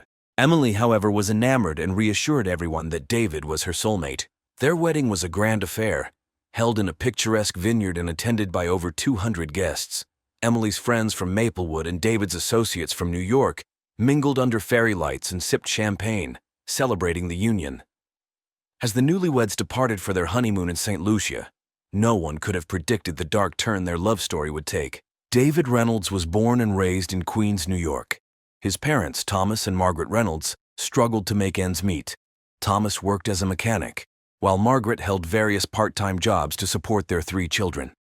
David, the eldest, grew up with a strong drive to escape the financial hardships of his upbringing. From a young age, David exhibited a knack for numbers and a shrewd understanding of money. He excelled in school, earning a scholarship to New York University where he studied finance. David's ambition was evident. He spent his college years networking and securing internships at prestigious firms. His relentless work ethic paid off, and upon graduation, he landed a coveted position at a top financial consultancy. David quickly rose through the ranks, his talent for investment strategies and financial planning earning him a reputation as a rising star. His success afforded him a lifestyle he had always dreamed of: designer suits, high-end cars, and a luxury apartment in Manhattan. However, his professional success masked deeper issues. Colleagues often described David as charming but ruthless, willing to bend the rules to achieve his goals. David's personal life was equally complex. His charm attracted many women, but his relationships were often short-lived. He had a series of high-profile romances, each ending abruptly amid rumors of infidelity and deceit. Despite this, he maintained a polished public image, carefully curating his social media to portray a life of sophistication and success. When David met Emily Parker, she represented something different. Her genuine warmth and small-town innocence were a stark contrast to the superficial relationships he was accustomed to. To his friends, it seemed like David was truly in love for the first time. But as their relationship progressed, cracks began to appear. David's financial empire was not as solid as it seemed. Behind the scenes, he was entangled in risky investments and mounting debts. David's financial troubles were compounded by his extravagant spending habits. He kept these issues hidden from Emily, presenting only the image of a successful and devoted partner. His decision to propose was as much about securing a future with Emily as it was about seeking stability amid his growing financial chaos. Their wedding, though a joyous occasion, also marked the point where David's deceptions began to catch up with him. St. Lucia, with its lush landscapes and serene beaches, was the perfect backdrop for David and Emily's honeymoon. They stayed at an exclusive resort, their bungalow perched on the edge of a secluded cove. The first few days were filled with romantic dinners, sunset walks, and excursions to explore the island's natural beauty. Emily documented their adventures on social media, her posts filled with joy and excitement. On the night of Emily's disappearance, the couple dined at the resort's beachfront restaurant. The atmosphere was idyllic. Soft music played in the background, and tiki torches flickered in the gentle breeze. Fellow diners noticed the couple laughing and holding hands, seemingly in love. The staff, accustomed to honeymooners, paid them little special attention. After dinner, David suggested a moonlit walk along the beach. Emily, always one for romance, readily agreed. They strolled along the water's edge, the sound of the waves mingling with their conversation. David later recounted that Emily had expressed a desire to take a swim. She slipped off her sandals and waded into the water, the moonlight casting a silver glow on her figure. According to David, he returned to their bungalow to fetch a jacket for Emily. When he came back, she was gone. Panic set in as he searched the beach, calling her name. He alerted the resort staff, who joined the search, but Emily was nowhere to be found. David's distress seemed genuine as he spoke with the resort's manager, his voice cracking and hands trembling. The following morning, the local police were notified. They began an immediate investigation, questioning resort staff and guests. Divers searched the waters near the beach, and sniffer dogs were brought in to track any scent that might lead to Emily.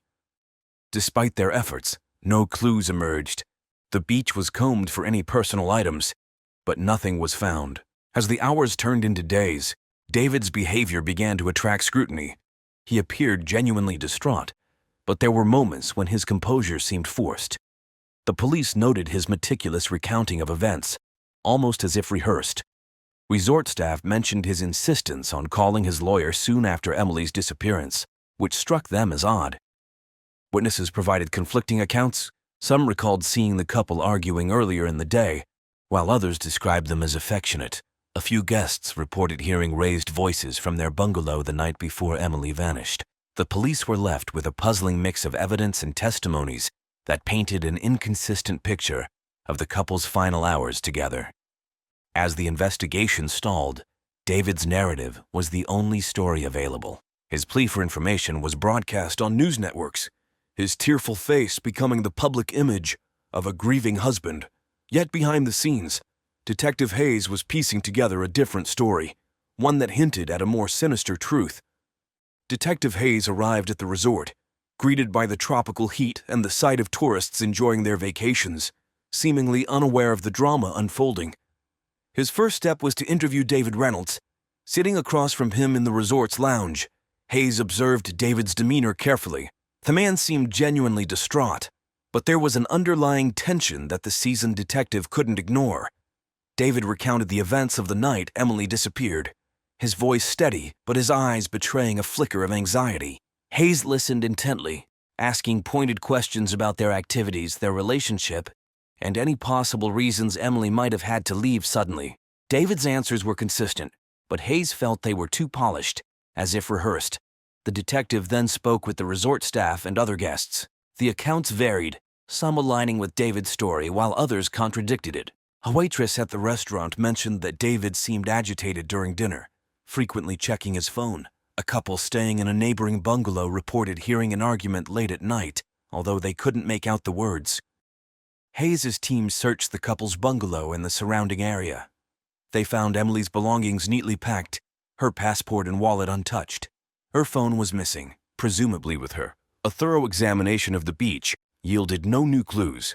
The tide and weather had likely washed away any trace evidence. As the days passed, the investigation broadened. Hayes looked into David's background, finding a man who was both successful and secretive. His financial records revealed a troubling pattern. Despite his high-paying job, David was deep in debt. Large withdrawals from his accounts suggested a gambling problem, and several investments had failed spectacularly. Hayes interviewed David's colleagues and friends in New York, uncovering a different side of him. They described David as charming but unreliable, with a penchant for risky ventures and a history of romantic entanglements. One colleague, who requested anonymity, mentioned that David had recently been involved in a scandal at work, hinting at financial misconduct.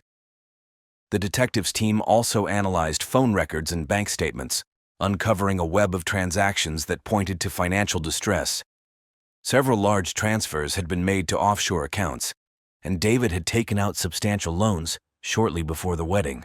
These findings suggested that David was far from the affluent figure he portrayed. As suspicion around David grew, the investigation took a dramatic turn with the discovery of a letter in Emily's handwriting, found hidden in her suitcase. It was addressed to her parents and hinted at her growing unease about David. She wrote about discovering discrepancies in his stories and financial dealings, expressing fear that she had made a terrible mistake in marrying him. The evidence was mounting, and Detective Hayes felt the pieces of the puzzle starting to come together. But without Emily, the case remained frustratingly incomplete. The detective was determined to uncover the truth, knowing that the facade of the perfect honeymoon was hiding something far more sinister. The financial investigation into David Reynolds' affairs revealed a cascade of deceit. Detective Hayes and his team uncovered a complex network of bank accounts, hidden assets, and dubious transactions. David's financial empire, once thought to be thriving, was crumbling under the weight of risky investments and substantial debts. As Hayes delved deeper, he discovered that David had been involved in several questionable business ventures. One such venture was a failed real estate development in Florida, which had resulted in significant losses for investors. Another was a tech startup that went bankrupt, leaving David with substantial debts. These ventures, combined with his gambling habits, had drained his resources and left him in a precarious financial position. David's secret debts and business failures provided a possible motive for foul play. With Emily's disappearance, questions arose about potential life insurance policies or other financial benefits he might gain. Hayes' team found that David had recently taken out a substantial life insurance policy on Emily, raising further suspicions. Testimonies from friends and colleagues about David's character began to form a consistent narrative. They described him as someone who would do anything to maintain his image of success, even if it meant deceiving those closest to him. Emily, it seemed, had been drawn into a web of lies and financial manipulation. The mounting evidence suggested that David's involvement in Emily's disappearance was more than just circumstantial. His financial desperation, coupled with the inconsistencies in his story, pointed to a more sinister motive. As the investigation continued, Detective Hayes knew that the key to solving the case lay in uncovering the full extent of David's deceit and the secrets he had worked so hard to conceal. As the investigation deepened, another layer of David Reynolds' double life began to unfold. His extramarital affairs. Detectives uncovered a series of clandestine relationships that painted a picture of a man far different from the devoted husband he appeared to be. David's phone records and emails revealed communications with several women, some of whom he had met through his business dealings, while others were casual encounters. These relationships ranged from fleeting flings to more serious entanglements. Detective Hayes and his team meticulously tracked down and interviewed these women, each conversation revealing more about David's deceptive nature. One of the women, Laura Mitchell, a marketing executive from New York, provided crucial insight. She described her relationship with David as passionate but tumultuous. They had met at a conference a year before his wedding, and their affair continued well into his engagement with Emily. Laura was unaware of David's upcoming marriage until she saw the wedding announcement on social media. Feeling betrayed, she ended their relationship but kept records of their communications, which she willingly shared with the investigators. Another woman, Jessica Evans, a real estate agent from Miami, had a similar story. She and David had met during one of his business trips, and their affair was marked by lavish gifts and extravagant promises. Jessica, too, was in the dark about David's marital status. She described him as attentive and affectionate, but noted his tendency to vanish for days without explanation. The most damning testimony came from Rachel Turner, a colleague from his firm who had been involved with David for nearly 2 years. Rachel's account revealed a pattern of manipulation and deceit. She recounted how David had confided in her about his financial troubles, painting himself as a victim of unfortunate circumstances.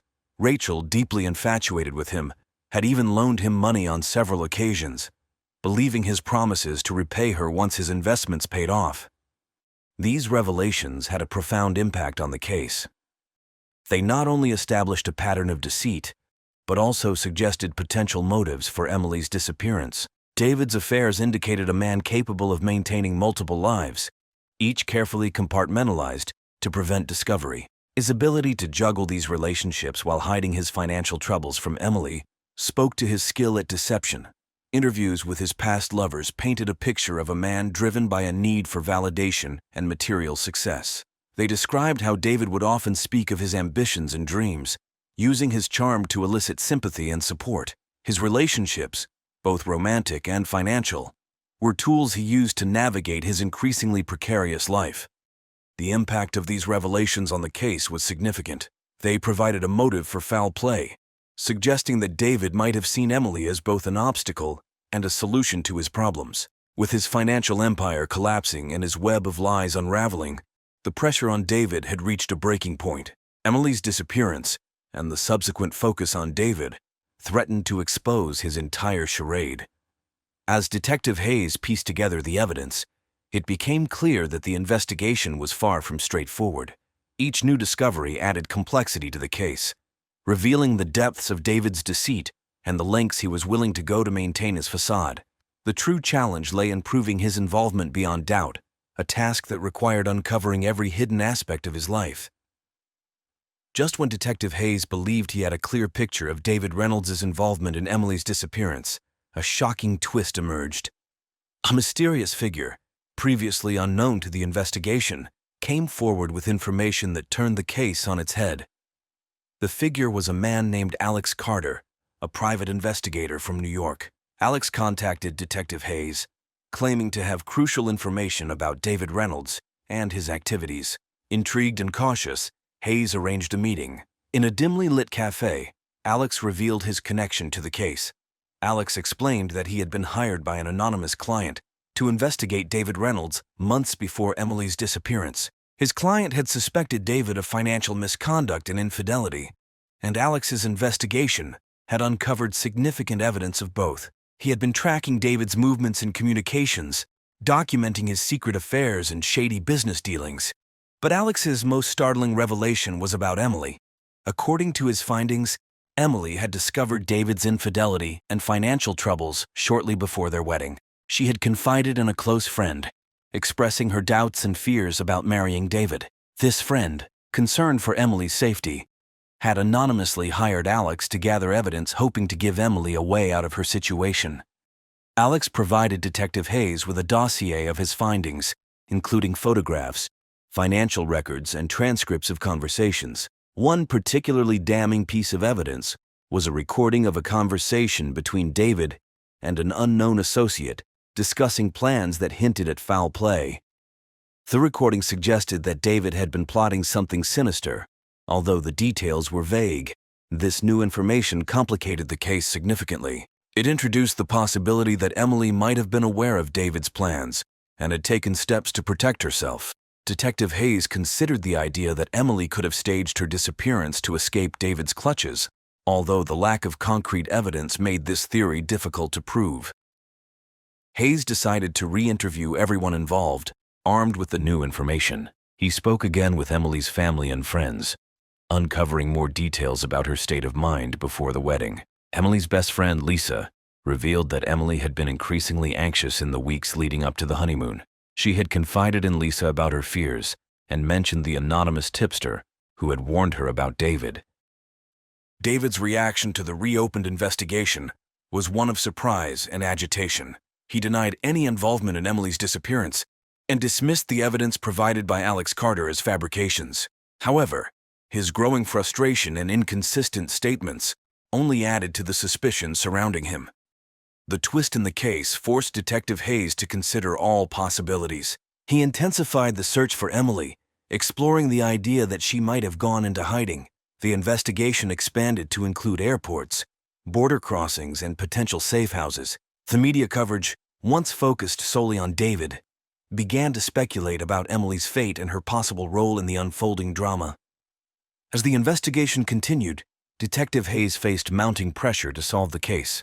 The new information from Alex Carter provided valuable leads, but it also complicated the narrative, making it harder to distinguish between victim and perpetrator. Hayes knew that the truth lay somewhere within the tangled web of deceit and betrayal, and he was determined to unravel it. The investigation into Emily Parker's disappearance stretched on for months, with Detective Hayes and his team following every lead, no matter how tenuous. The case had become a national obsession, with the media closely monitoring every development. Public opinion was divided. Some believed David Reynolds was guilty of foul play, while others speculated that Emily had staged her own disappearance to escape a troubled marriage. The breakthrough came unexpectedly. A hiker in a remote part of St. Lucia discovered a makeshift campsite hidden in the dense jungle. Among the belongings were items that matched the descriptions of Emily's possessions, including a distinctive bracelet she was known to wear. The discovery reignited the investigation, with search teams scouring the area for further clues. Eventually, they found Emily. She was alive but severely dehydrated and disoriented. Emily had indeed staged her disappearance, driven by fear and desperation, after uncovering David's deceit and feeling trapped in the marriage. She had fled into the jungle, intending to disappear entirely, but the harsh conditions had taken a toll on her health. Emily's rescue brought a mix of relief and outrage. While many were glad she was safe, questions about her actions and the trauma she endured dominated the public discourse. Detective Hayes interviewed Emily extensively, piecing together her story. She described the mounting pressure she felt after discovering David's infidelities and financial troubles.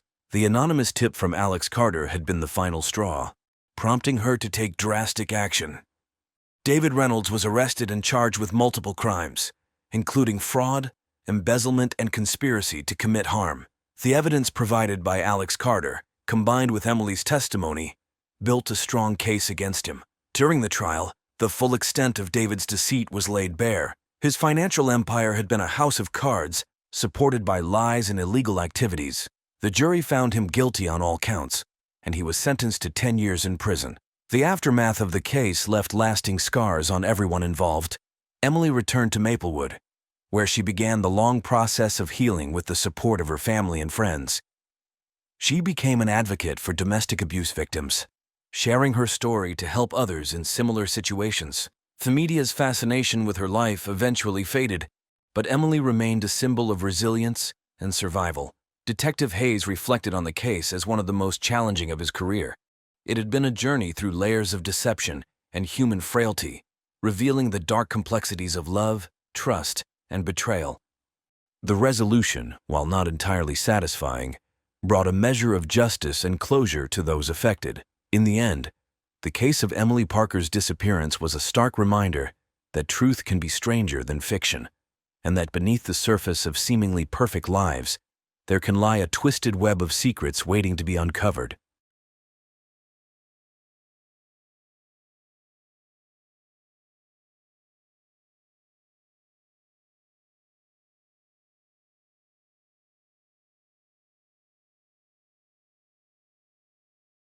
The Carson family lived in a picturesque suburban neighborhood, the kind with neatly trimmed lawns, white picket fences, and an aura of tranquility. Richard Carson, a well-respected accountant, and his wife, Sophia, a beloved elementary school teacher, seemed to embody the perfect American dream. They had 2 children, Anna and Tyler, who were the pride and joy of their parents. One crisp autumn morning, the facade of perfection shattered. Richard Carson returned home from a weekend fishing trip with his friends to find the house eerily silent. The usual warmth and cheer were absent, replaced by an unsettling stillness. He called out for Sophia but received no response. Anxiety gnawed at him as he climbed the stairs to their bedroom. The sight that greeted him was every husband's nightmare. Sophia lay motionless on the bed, her skin a pale hue that contrasted starkly with the dark dried blood staining the sheets. Richard's heart pounded as he rushed to her side, desperately trying to shake her awake. It was futile. Sophia was gone. Richard's frantic call to 911 brought the police and paramedics rushing to the scene. They confirmed what Richard already knew. Sophia Carson was dead. The initial investigation began, with officers combing through the house for clues. Richard was in shock. barely able to process the questions thrown his way. Detective Sarah McMillan, a seasoned investigator with a reputation for her keen instincts, took charge of the case. She quickly established that there were no signs of forced entry, suggesting that Sophia knew her attacker. As the investigation progressed, Richard's alibi was scrutinized. His fishing buddies corroborated his story, placing him miles away at the time of Sophia's death. The community was in disbelief. The Carsons had always appeared to be the perfect couple, deeply in love and committed to their family. But as the days passed, whispers of Richard's suspected infidelity began to surface. Sophia's best friend Laura mentioned that Sophia had confided in her about her fears that Richard was cheating. This revelation cast a shadow of suspicion over Richard, despite his solid alibi.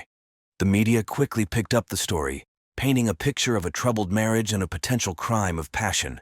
The pressure mounted on the police to solve the case, but with Richard's airtight alibi, they were at a loss. It was then that Sophia's sister, Megan, decided to take matters into her own hands. She hired a private investigator, Jake Thompson, to dig deeper into Sophia's suspicions and uncover the truth behind her sister's death. Richard and Sophia Carson's love story began in high school. They were the quintessential sweethearts, inseparable and deeply in love. After graduation, they went to college together, got married, and started a family. Their life seemed like a fairy tale, filled with love, success, and two beautiful children. Richard's career as an accountant flourished, and Sophia found her calling as a teacher.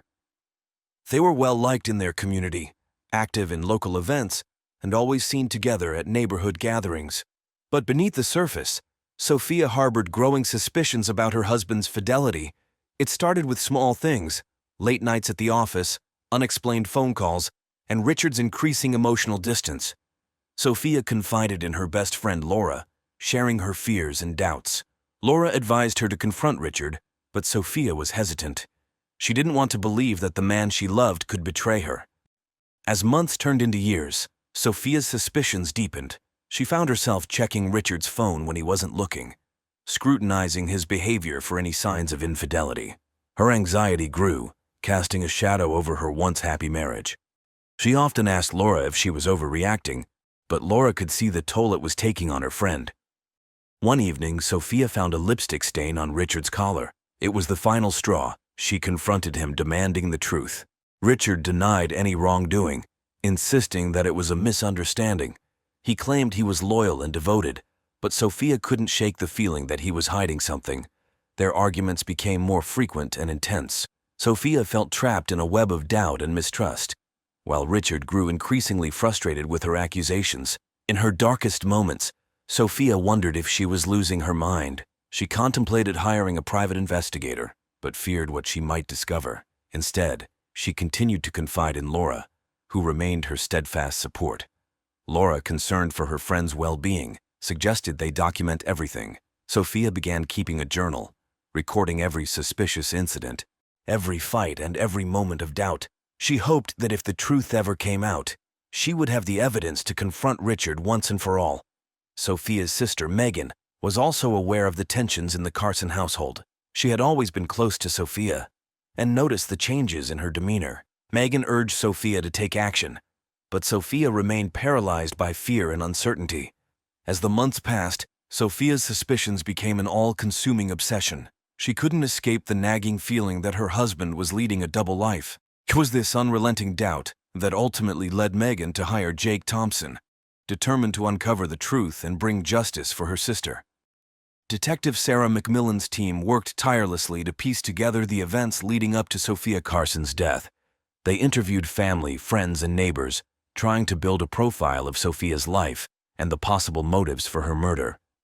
Richard's cooperation was noted, but his solid alibi kept him out of immediate suspicion.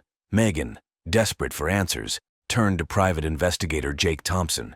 Jake was known for his tenacity and skill in uncovering hidden truths. With a career spanning over 2 decades, he had a reputation for solving the most challenging cases. When Megan approached him, he listened intently to her concerns about Richard's infidelity and Sophia's suspicions. Jake agreed to take the case, starting with a thorough review of Sophia's journal. The detailed entries painted a picture of a woman tormented by doubt and fear. Sophia's descriptions of Richard's behavior and her growing anxiety provided Jake with valuable insights into the possible cracks in their seemingly perfect marriage. Jake's first step was to delve into Richard's background. He conducted surveillance, followed Richard to work, and monitored his interactions. Richard appeared to be a devoted father and professional, but Jake knew better than to take things at face value. Interviews with Sophia's friends and colleagues revealed a woman who was deeply loved and respected. They spoke of her kindness, dedication to her students, and the love she had for her family. But they also mentioned the changes they had seen in her over the past few years. Laura, Sophia's best friend, was a crucial source of information. She shared the details of Sophia's fears and the confrontations she had with Richard. Laura also mentioned a woman named Carla Mason, a former colleague of Richard's who had once been very close to him. Sophia had always been wary of Carla, suspecting her of having an affair with Richard. Jake's investigation led him to Carla Mason. He dug into her background, uncovering a series of troubling details. Carla had a history of unstable relationships and a reputation for being manipulative. She had left the company where she worked with Richard under mysterious circumstances, and Jake's instincts told him there was more to the story. As Jake pieced together the puzzle, he began to see a pattern. Carla's presence in Richard's life, Sophia's escalating suspicions, and the sudden violent end to Sophia's life were all connected. He knew he was onto something significant, but he needed concrete evidence to prove Carla's involvement. Jake intensified his surveillance on Carla, watching her every move. He interviewed her acquaintances, piecing together a profile of a woman driven by jealousy and obsession. It became clear that Carla harbored a deep resentment towards Sophia, viewing her as the obstacle to her happiness with Richard. With the pieces falling into place, Jake prepared to confront Carla, determined to uncover the truth and bring justice for Sophia Carson. Jake Thompson was no stranger to the darker side of human nature. With years of experience as a private investigator, he had seen it all: infidelity, fraud, even murder. But the Carson case had a complexity that intrigued him. As he delved deeper, the tangled web of deceit and betrayal began to unravel. Richard Carson, on the surface, was a model husband and father, but Jake's investigation revealed another side to him. Richard had indeed been unfaithful, and his affair with Carla Mason was more than a fleeting indiscretion. Carla Mason was a striking woman in her early 30s, with a magnetic presence that drew people to her. She had met Richard when they both worked at the same accounting firm.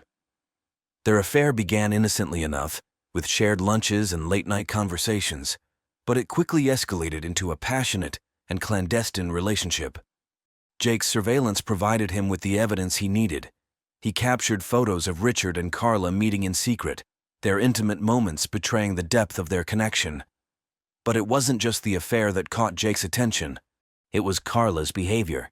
She was possessive, obsessive, and clearly driven by a desire to replace Sophia in Richard's life. Jake's investigation into Carla's past revealed a troubled history. She had grown up in a dysfunctional family, with a mother who was emotionally distant and a series of abusive relationships. These experiences had left Carla with deep emotional scars and a desperate need for validation and love. When she met Richard, she saw him as her ticket to a better life, a chance to escape her past and find happiness. But Carla's obsession with Richard took a dark turn when she realized he would never leave Sophia. Despite Richard's promises and assurances, he remained with his wife, further fueling Carla's resentment. She began to see Sophia as the obstacle standing between her and the life she desired. Her jealousy grew, and with it, a dangerous resolve. Jake's breakthrough came when he discovered a series of emails between Carla and Richard. In them, Carla expressed her frustration and anger, accusing Richard of leading her on and demanding that he leave Sophia. Richard's responses were apologetic, but non-committal, indicating his reluctance to abandon his family. One email in particular stood out. It was sent a week before Sophia's death. Carla had written a long emotional message, threatening to expose their affair if Richard didn't take action.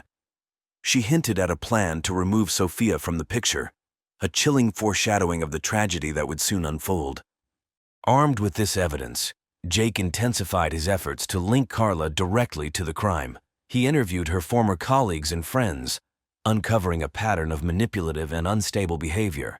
They described Carla as someone who would go to great lengths to get what she wanted, often using deceit and emotional manipulation to achieve her goals. One colleague in particular provided a crucial piece of information.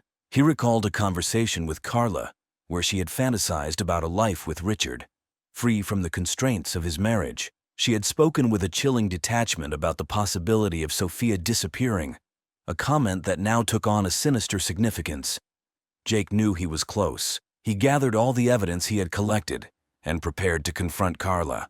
He needed her to confess, to break under the weight of the truth.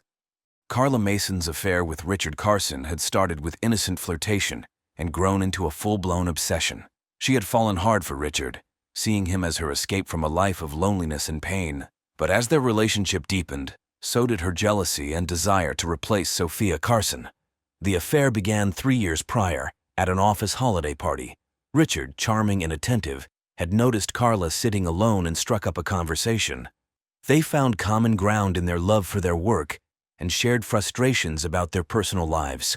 Richard confided in Carla about his strained marriage, while Carla shared her dreams of finding true love. Their connection was instant and electric. Soon they were meeting for lunches, then dinners, and finally secret rendezvous at hotels. Richard was careful to keep their affair hidden, but Carla's feelings for him grew stronger with each passing day. She fantasized about a future where they could be together openly, free from the constraints of his marriage. Carla's fantasies, however, were marred by the reality of Sophia's existence. Every time Richard went home to his wife, Carla's resentment festered. She started to view Sophia as the obstacle to her happiness, the barrier standing between her and the life she wanted with Richard. Carla's behavior became increasingly erratic. She would call Richard at all hours, demanding to know where he was and who he was with. She became possessive, monitoring his social media and showing up unannounced at his office. Richard, initially flattered by her attention, began to feel trapped by her neediness. The breaking point came when Carla discovered that Richard had lied to her about spending a weekend with Sophia. Enraged, she confronted him, demanding that he choose between her and his wife. Richard, caught off guard by her intensity, tried to calm her down. He promised he would leave Sophia, but deep down he knew he couldn't follow through. As Carla's obsession grew, so did her hatred for Sophia. She started to stalk her, learning her routines and habits. Carla would drive by the Carson house late at night, watching from the shadows as Sophia went about her life. Her anger boiled over as she saw the life she wanted being lived by another woman. Carla's plan to remove Sophia took shape over several months. She began to fantasize about ways to eliminate her rival, her thoughts growing darker and more dangerous. The email she sent to Richard, threatening to expose their affair, was a desperate attempt to force his hand. But when he failed to act, Carla decided to take matters into her own hands. On the night of the murder, Carla waited until she knew Richard was away on his fishing trip. She had meticulously planned every detail, from disabling the security cameras to ensuring she left no trace of her presence. She broke into the Carson house using a spare key Richard had given her, moving silently through the darkened rooms. Sophia was asleep when Carla entered the bedroom. The sight of her rival, peaceful and unaware, fueled Carla's rage. She approached the bed, a knife clutched tightly in her hand. Sophia woke up just as Carla lunged, but it was too late. The attack was swift and brutal, driven by years of pent-up anger and resentment. After the deed was done, Carla stood over Sophia's lifeless body, a mixture of triumph and horror washing over her. She had done it. She had removed the obstacle to her happiness. But as the adrenaline faded, the reality of her actions set in. She quickly wiped down the surfaces she had touched, making sure to leave no evidence behind. Then she slipped out of the house and disappeared into the night. Carla believed she had committed the perfect crime, but Jake Thompson's investigation unraveled her carefully constructed alibi. His surveillance and interviews revealed the depth of her obsession and the length she had gone to in order to be with Richard. The evidence he gathered painted a chilling picture of a woman consumed by jealousy and willing to kill to get what she wanted. As Jake prepared to confront Carla, he knew that her fragile psyche would be her undoing. The weight of her guilt, combined with the mountain of evidence against her, would be too much for her to bear. It was only a matter of time before she broke under the pressure and confessed to her heinous crime. Jake Thompson meticulously gathered the evidence needed to build an airtight case against Carla Mason. He knew that to secure a conviction, every detail had to be scrutinized, and every lead followed. His investigation had revealed Carla's obsessive behavior, her deep-seated resentment towards Sophia, and the lengths she went to in order to be with Richard. Now it was time to piece it all together. Jake's first task was to consolidate the surveillance footage and photographs he had taken of Carla and Richard. The images clearly showed their intimate relationship, disproving any claims that Carla might make about their affair being over. These visual proofs were crucial in establishing Carla's motive. Next, Jake focused on the emails between Carla and Richard. The threatening messages Carla had sent, demanding that Richard leave Sophia or face the consequences, were damning evidence of her intent. Jake printed out the emails, highlighting the passages where Carla hinted at drastic measures if she didn't get her way. Jake also gathered testimonies from Carla's former colleagues and acquaintances. One witness, a close friend of Carla's, reluctantly shared a conversation they had just days before Sophia's murder. Carla had expressed a disturbing desire for Sophia to disappear, even making offhand remarks about how easy it would be to make it happen. This testimony painted a clear picture of Carla's premeditation. The most crucial piece of evidence, however, came from the crime scene itself. Jake had worked closely with Detective Sarah McMillan, sharing his findings and collaborating on the investigation. Forensic analysis revealed traces of Carla's DNA on the knife used to kill Sophia, as well as on the bedroom door handle. Despite her efforts to clean up, Carla had made critical mistakes that tied her directly to the murder. Jake and Sarah also discovered a partial fingerprint on the windowsill where Carla had entered the house. While it wasn't a complete match, it added to the mounting evidence against her. Jake knew that these physical proofs, combined with the digital and testimonial evidence, created a compelling case. With everything in place, Jake turned his attention to Carla's acquaintances. He interviewed neighbors, friends, and even casual acquaintances, piecing together a profile of a woman driven by desperation and jealousy. One neighbor recalled seeing Carla's car parked near the Carson house on several occasions, further corroborating her stalking behavior. The final piece of the puzzle came from a surprising source. Richard, racked with guilt and realizing the extent of Carla's obsession, agreed to cooperate fully with the investigation. He provided additional emails and messages from Carla, as well as his own account of their relationship. Richard's testimony was crucial in establishing the timeline and confirming Carla's motives. Jake presented his findings to Detective McMillan, who was impressed by the thoroughness of the investigation. Together, they compiled a detailed report outlining Carla's motives, actions, and the overwhelming evidence against her. The case was ready to go to trial. Carla was arrested at her apartment, her shocked expression revealing her belief that she had gotten away with murder. As the police led her away in handcuffs, Jake felt a sense of satisfaction. He had uncovered the truth and ensured that justice would be served for Sophia Carson. The legal proceedings were swift. Carla's defense tried to argue that she had been framed, but the evidence was irrefutable. The emails, the forensic evidence, and the testimonies painted a clear picture of a woman consumed by jealousy and willing to kill to achieve her desires. In the end, Carla was found guilty of first-degree murder. She was sentenced to life in prison without the possibility of parole. Richard's involvement, though not criminal, left a stain on his reputation and devastated his family. The Carson children, Anna and Tyler, faced a future without their mother and with a father whose actions had indirectly led to her death. In the quiet aftermath of the trial, those left behind struggled to find a sense of normalcy. The Carson family's once bright future was now overshadowed by loss and betrayal. Sophia's absence was a constant presence in their lives, a void that could never be filled. Megan, Sophia's sister, took on the role of guardian for Anna and Tyler. She moved into the Carson home, providing stability and support for the children. Megan's bond with her niece and nephew deepened as they navigated their shared grief. Together, they honored Sophia's memory, finding comfort in the love she had given them. Laura, Sophia's best friend, also played a crucial role in helping the family heal. She organized memorial events, celebrating Sophia's life and the impact she had on those around her.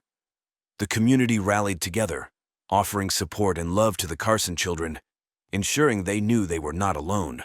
Richard, burdened by guilt and remorse, sought therapy to confront his actions and the consequences they had wrought. He knew he could never undo the pain he had caused, but he hoped to find a path to redemption. Richard's journey was one of self-reflection and accountability, a long and difficult process of coming to terms with his past.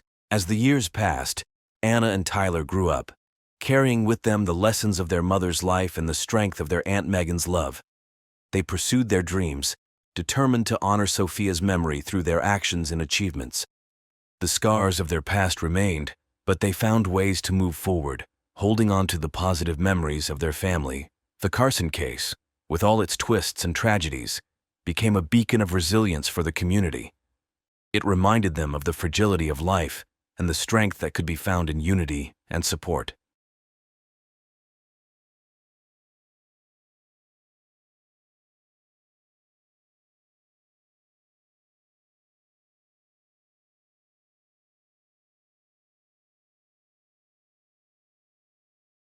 John Anderson, a well-respected local businessman, was found dead under mysterious circumstances in his home. The news spread like wildfire, leaving the townspeople in shock and disbelief. John's body was discovered by his wife, Lisa Anderson, who called the police in a state of frantic distress. The scene that awaited the detectives was both perplexing and chilling. John lay motionless in the living room, with no visible signs of struggle or forced entry. The initial examination suggested a sudden and unexplained death, but something felt off to the seasoned investigators. Detective Sarah Miller and her partner, Detective James Carter, were assigned to the case. Both experienced and diligent, they knew that in a small town like Brooksville, everyone had their secrets, and sometimes those secrets could be deadly.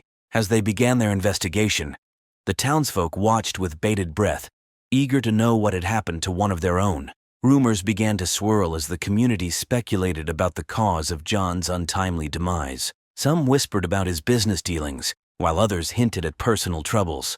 Little did they know that the truth was far more sinister and tangled than they could ever imagine. As the detectives delved deeper into John's life and relationships, they uncovered a web of deceit, betrayal, and hidden motives that pointed to a shocking conclusion. John Anderson was a man of many facets. At 45, he had built a successful career as the owner of a local hardware store, Anderson's Supplies, which had been a staple in Brooksville for over 2 decades. Known for his generosity and commitment to the community, John was a beloved figure in town. He often donated to local charities and sponsored youth sports teams, earning him a reputation as a pillar of Brooksville society. Despite his public persona, those who knew John well were aware of his private struggles. His marriage to Lisa had been under strain for several years. The couple had met in college and married young, but over time the passion had waned, replaced by routine and occasional arguments. Friends described John as hardworking and dedicated, but also as someone who could be distant and absorbed in his work. John's last known activities painted a picture of a man entrenched in his routine. He had spent the previous day at his store, attending to customers and managing inventory. He left work at his usual time, stopped briefly at a local diner for a cup of coffee, and then headed home. Surveillance footage confirmed that he arrived at his house at 6:45 p.m. That evening, John had planned to spend a quiet night with Lisa, watching television and discussing their upcoming vacation. However, Lisa reported that John had complained of feeling unwell shortly after dinner. He had retired to the living room to rest, and that was the last time she saw him alive. When she went to check on him later, she found him unresponsive and called 911. The initial autopsy report was inconclusive. There were no obvious signs of trauma or foul play, and toxicology results were pending. Detectives Miller and Carter knew that they had to dig deeper into John's life to uncover any potential clues that could explain his sudden death. They began by interviewing Lisa and those closest to John, hoping to piece together the events leading up to that fateful night. Lisa Anderson was the picture of grief when the detectives first interviewed her. At 42, she was a striking woman with auburn hair and piercing blue eyes, now red-rimmed from crying. Her distress seemed genuine, but Miller and Carter knew better than to take things at face value. They needed to understand her relationship with John and her potential role in his death. Lisa worked as a marketing manager for a local real estate firm, a job she had taken up after their 2 children, Jake and Emily, went off to college. Described by friends as outgoing and charismatic, Lisa was well liked in the community. However, Some noted that her marriage to John had been rocky. There were rumors of arguments and a growing emotional distance between them. When questioned about the night of John's death, Lisa recounted her version of events with a tremor in her voice. She described how John had complained of feeling ill after dinner and had decided to lie down in the living room. She had given him some space, thinking he needed rest, and had gone upstairs to read. Hours later, when she didn't hear from him, she went downstairs and found him unresponsive. Lisa's reaction to John's death was complex. She expressed deep sorrow and a sense of loss, but also hinted at frustrations that had simmered beneath the surface of their marriage. She admitted that they had been going through a rough patch, but she insisted that she loved John and had hoped to work through their issues. As the detectives delved deeper, they noticed subtle inconsistencies in Lisa's statements. She seemed hesitant when discussing certain aspects of her relationship with John, and there were moments when her grief appeared almost performative. Miller and Carter decided to explore further, focusing on Lisa's personal life and relationships outside her marriage. Their investigation soon led them to Mark Benson, Lisa's co-worker. Initial inquiries revealed that Lisa and Mark had been spending a lot of time together, both in and out of the office. The nature of their relationship raised eyebrows, and the detective suspected that there was more to the story than Lisa had let on. With this new lead, they began to unravel the threads of an affair that would cast a dark shadow over John's death and point to possible motives that were previously unseen. Detectives Miller and Carter arrived at the Anderson residence the morning after John's body was discovered. The house, a modest two-story home on Maple Street, was cordoned off with police tape. Forensic teams were already at work, meticulously combing through every inch of the property for clues. Miller, a seasoned detective with a keen eye for detail, started her examination in the living room where John's body had been found. The room was neat, almost eerily so. John lay on the couch, his face serene as if he were merely asleep. There were no signs of a struggle, no obvious wounds or marks on his body. The initial assessment by the medical examiner suggested that John had died of unknown causes, pending a full autopsy. Carter, Miller's partner, was outside speaking with the first responders. A burly man with a no-nonsense attitude, he had a knack for getting people to talk. He gathered statements from the paramedics and the patrol officers who had first arrived at the scene.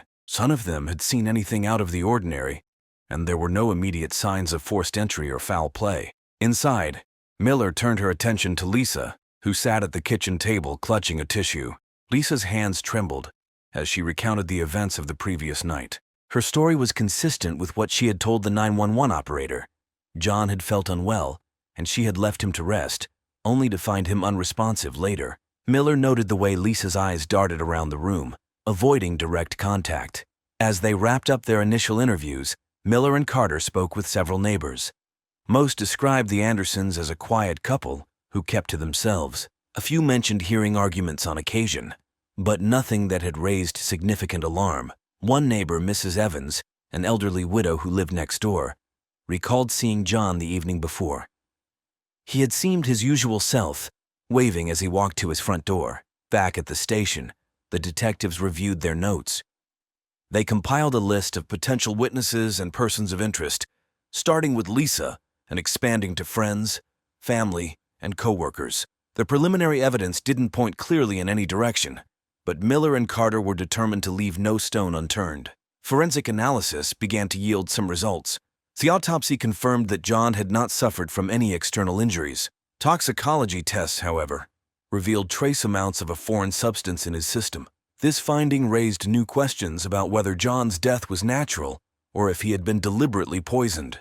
The detectives considered the possibility of an accidental overdose, but decided to focus on investigating any potential foul play. Meanwhile, Miller and Carter continued to scrutinize Lisa's behavior and background. They requested her phone records and financial statements, looking for any anomalies. Lisa's initial shock and sorrow seemed genuine, but the detectives knew that grief could mask many things. They needed to understand her motives, her relationships, and her state of mind in the weeks leading up to John's death. Their investigation soon took a critical turn when they discovered a series of text messages between Lisa and her co-worker, Mark Benson. The messages hinted at a relationship that was far more intimate than just colleagues. This revelation provided a new perspective on the case and prompted the detectives to delve deeper into Lisa's affair with Mark. exploring how it might connect to John's untimely demise. The discovery of Lisa's affair with Mark Benson was a turning point in the investigation. The text messages between them were explicit and left little doubt about the nature of their relationship. Mark, a suave and charming man in his early 40s, worked with Lisa at the real estate firm, and it was clear that their connection went beyond professional boundaries. Detectives Miller and Carter decided to bring Lisa in for a second round of questioning. This time, they confronted her with the evidence of her affair. Lisa initially denied any wrongdoing, but when presented with the text messages, she broke down. Through tears, she admitted to the affair, claiming that it had started several months earlier. She insisted, however, that it had nothing to do with John's death. Lisa explained that she had felt lonely and unappreciated in her marriage. John had become increasingly distant, more focused on his business than on their relationship. She sought comfort and companionship in Mark, who was attentive and understanding. The affair had been an escape, a way for her to feel alive again, but she maintained that she had never wanted any harm to come to John. Miller and Carter knew that affairs could be powerful motivators for murder, but they needed more concrete evidence to link Lisa or Mark to John's death. They decided to bring Mark in for questioning. Mark was cooperative but nervous. He confirmed the affair, describing it as a whirlwind romance that had provided solace to both him and Lisa. He claimed that he had no knowledge of John's death and had been at home on the night it happened, a fact that they would need to verify. As the detectives delved deeper into the affair, they discovered that Lisa and Mark had been planning to start a new life together. Emails and further text messages revealed discussions about leaving Brooksville and moving to a different city. They had even looked into potential properties and job opportunities elsewhere. This painted a picture of a couple desperate to escape their current lives, raising further suspicions about their involvement in John's death. The affair added a layer of complexity to the case. Lisa's motive seemed clear. If she were free from her marriage, she could be with Mark without the stigma of divorce in their conservative community. However, Miller and Carter needed to establish a link between the affair and John's death. They began by re-examining the toxicology report, looking for any substances that could be traced back to Lisa or Mark. The detectives also started to scrutinize Mark's background more closely. They discovered that he had a history of financial troubles and had recently been involved in a legal dispute with a former employer. This revelation suggested that Mark might have had his own motives for wanting John out of the picture, particularly if he believed that Lisa could provide financial stability. With these new leads, Miller and Carter were determined to uncover the truth. They needed to build a case that connected the dots between the affair, the motives, and the opportunity for either Lisa or Mark to have orchestrated John's death. The stakes were high, and the pressure was mounting. But the detectives were resolute in their pursuit of justice. Mark Benson presented himself as a confident and composed individual, but under the scrutiny of the detectives, cracks began to appear in his facade. Mark was a real estate agent who had joined the same firm as Lisa a year prior. At 41, he was known for his charm and persuasive skills, which had earned him a reputation as one of the top agents in Brooksville. However, his personal life was far less stable. During his interview, Mark maintained that his relationship with Lisa was purely about mutual emotional support. He admitted to falling in love with her, but insisted that they had no plans to harm John. He claimed to have been at his apartment on the night of John's death, providing an alibi that the detectives would need to verify. As Miller and Carter dug into Mark's background, they found several red flags. Mark had moved to Brooksville after a series of failed business ventures in larger cities. He had accumulated significant debt and had been sued by a former business partner over a failed investment. Financial records showed that Mark was living beyond his means, struggling to keep up with his debts and maintain his lifestyle. Further investigation into Mark's phone records and emails revealed frequent, secretive communications with Lisa. They often discussed their dissatisfaction with their current lives and fantasized about a future together. In one particularly revealing email, Mark wrote about his desperation to start anew and his frustration with the obstacles in their way. While this was not direct evidence of a murder plot, it added to the narrative that he had a strong motive to eliminate John. The detectives also uncovered that Mark had recently taken out a sizable life insurance policy on himself, naming Lisa as the beneficiary. This discovery was particularly suspicious, suggesting that Mark might have been planning for a future that included financial security, possibly derived from Lisa's newfound widowhood. To verify Mark's alibi, Miller and Carter visited his apartment complex. The building manager confirmed that Mark had been seen entering his apartment around 7 p.m. on the night of John's death, but there were no witnesses to confirm his presence there for the entire evening. This left a window of opportunity that the detectives couldn't ignore. As they continued to interrogate Mark, his story began to show inconsistencies. He stumbled over details about his whereabouts and interactions with Lisa. Miller and Carter pressed harder, using psychological tactics to unsettle him. Mark's composure started to fray, and he became increasingly defensive. In a tense moment during questioning, Mark blurted out that Lisa had been the one to suggest they could be together sooner if John were out of the picture. This accusation shifted the focus back to Lisa and raised questions about who was truly orchestrating the events leading up to John's death. Was Mark trying to deflect blame, or was there a more sinister conspiracy at play? With both Lisa and Mark under intense scrutiny, the detectives faced the challenge of untangling a web of lies, motives, and opportunities.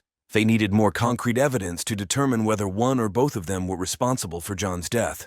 As they continued their investigation, they hoped that the next piece of the puzzle would bring them closer to the truth. As the investigation progressed, Miller and Carter encountered numerous twists and turns that complicated the case. New evidence surfaced, leading them down unexpected paths and challenging their initial assumptions. Each revelation brought them closer to the truth, but also raised more questions. One such twist came when the toxicology report was finalized. The foreign substance found in John's system was identified as a rare, fast-acting poison. This poison was not something one could easily acquire, pointing to a premeditated act rather than an accidental overdose. The detectives now had concrete evidence that John's death was a murder, and they needed to find out who had access to such a substance. Their inquiries led them to a local pharmacy where the poison had been purchased. The pharmacist remembered selling the substance to a man matching Mark's description, but there was no solid proof linking Mark directly to the purchase. This added another layer of suspicion, but was not enough to make an arrest. While following up on the lead at the pharmacy, the detectives received an anonymous tip. The caller claimed to have seen Lisa meeting with a man in a secluded park shortly before John's death. This information suggested that Lisa might have been plotting something clandestine, possibly involving Mark. The detectives traced the call, but found that it originated from a disposable phone, making it impossible to identify the source. Simultaneously, a surprising piece of evidence emerged from John's business dealings. Financial records indicated that John had recently transferred a significant sum of money to an unknown account. Further investigation revealed that this account belonged to a private investigator named Alex Thompson. When questioned, Thompson disclosed that John had hired him to follow Lisa, suspecting her of infidelity. This revelation painted a picture of a man who was not only aware of his wife's affair, but also taking steps to gather evidence. The private investigator's report included photos and detailed logs of Lisa's meetings with Mark. These documents confirmed the affair, but also contained troubling information about Lisa's behavior. According to Thompson, Lisa had been acting erratically in recent weeks, frequently discussing her unhappiness and expressing anger towards John. In one recorded conversation, she mentioned feeling trapped and hinted at wanting to escape her marriage by any means necessary.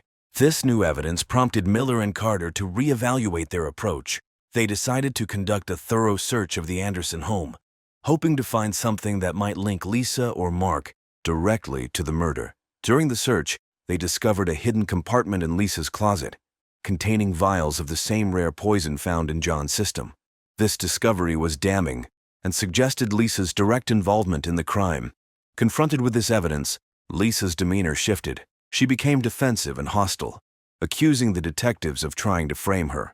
She insisted that she had no knowledge of the poison and that someone must have planted it to incriminate her. However, just as the detectives felt they were closing in on a resolution, another twist emerged. Mark Benson came forward with new information, claiming that Lisa had manipulated him into helping her acquire the poison. He provided emails and messages in which Lisa discussed her plan to poison John, making it appear as though Mark was a reluctant accomplice rather than the mastermind. With conflicting stories from Lisa and Mark, Miller and Carter faced a complex challenge. They needed to determine who was telling the truth and who was orchestrating a cover-up. The investigation had revealed a tangled web of deceit, motives, and opportunities, but the exact sequence of events leading to John's death remained elusive. Conversely, Mark's narrative painted him as a pawn in Lisa's scheme. He described how Lisa had gradually introduced the idea of poisoning John, making it seem like a desperate measure to free herself from an unbearable situation. He admitted to helping her obtain the poison, but insisted that he had never intended for John to die. His portrayal of Lisa as the mastermind added another layer of complexity to the case.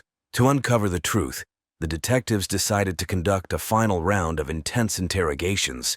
They hoped to catch one or both suspects in a lie, or reveal inconsistencies that could break the case wide open. Miller and Carter knew that the key to solving the murder lay in understanding the true nature of the relationship between Lisa and Mark and the depth of their motives. In a tense interview, Lisa finally broke down. She admitted that she had felt trapped in her marriage and saw no way out other than eliminating John. However, she insisted that Mark had been an active participant, encouraging her to go through with the plan. Her confession provided crucial insight into her state of mind and her willingness to commit murder to achieve her goals. With this new information, the detectives turned their attention back to Mark. They confronted him with Lisa's confession, hoping to provoke a reaction. Mark, realizing that his attempts to deflect blame were failing, began to unravel. He confessed to helping Lisa, but maintained that she had manipulated him from the start. The confessions from both suspects provided a clearer picture of the motives and events leading up to John's death. The detectives now had to piece together the final puzzle and determine how to proceed with arrests and charges, ensuring that justice would be served. The breakthrough in the case came when the detectives re-examined the timeline and physical evidence one last time. They discovered a crucial piece of evidence that had initially been overlooked: a security camera from a neighbor's house that captured a portion of the Andersons' backyard. The footage revealed Mark entering the Anderson home on the night of John's death, contradicting his alibi and providing a direct link between him and the crime scene. The jury deliberated for several days before returning a guilty verdict for both Lisa and Mark. Lisa was sentenced to life in prison without the possibility of parole, while Mark received a slightly lesser sentence due to his perceived secondary role in the crime. The community of Brooksville was left to grapple with the aftermath of the tragedy, but there was a sense of closure as justice had been served.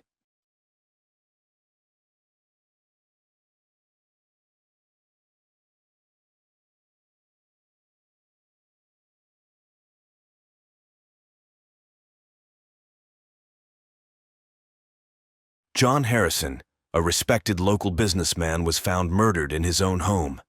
The evidence soon pointed towards his wife, Emily, sparking a scandal that would unravel a complex web of lies, twisted love triangles, deceit, and dark secrets. Emily Harrison, a beautiful woman in her mid-30s, had always been the center of attention. Her previous marriage to Michael Turner had ended amicably, or so it seemed.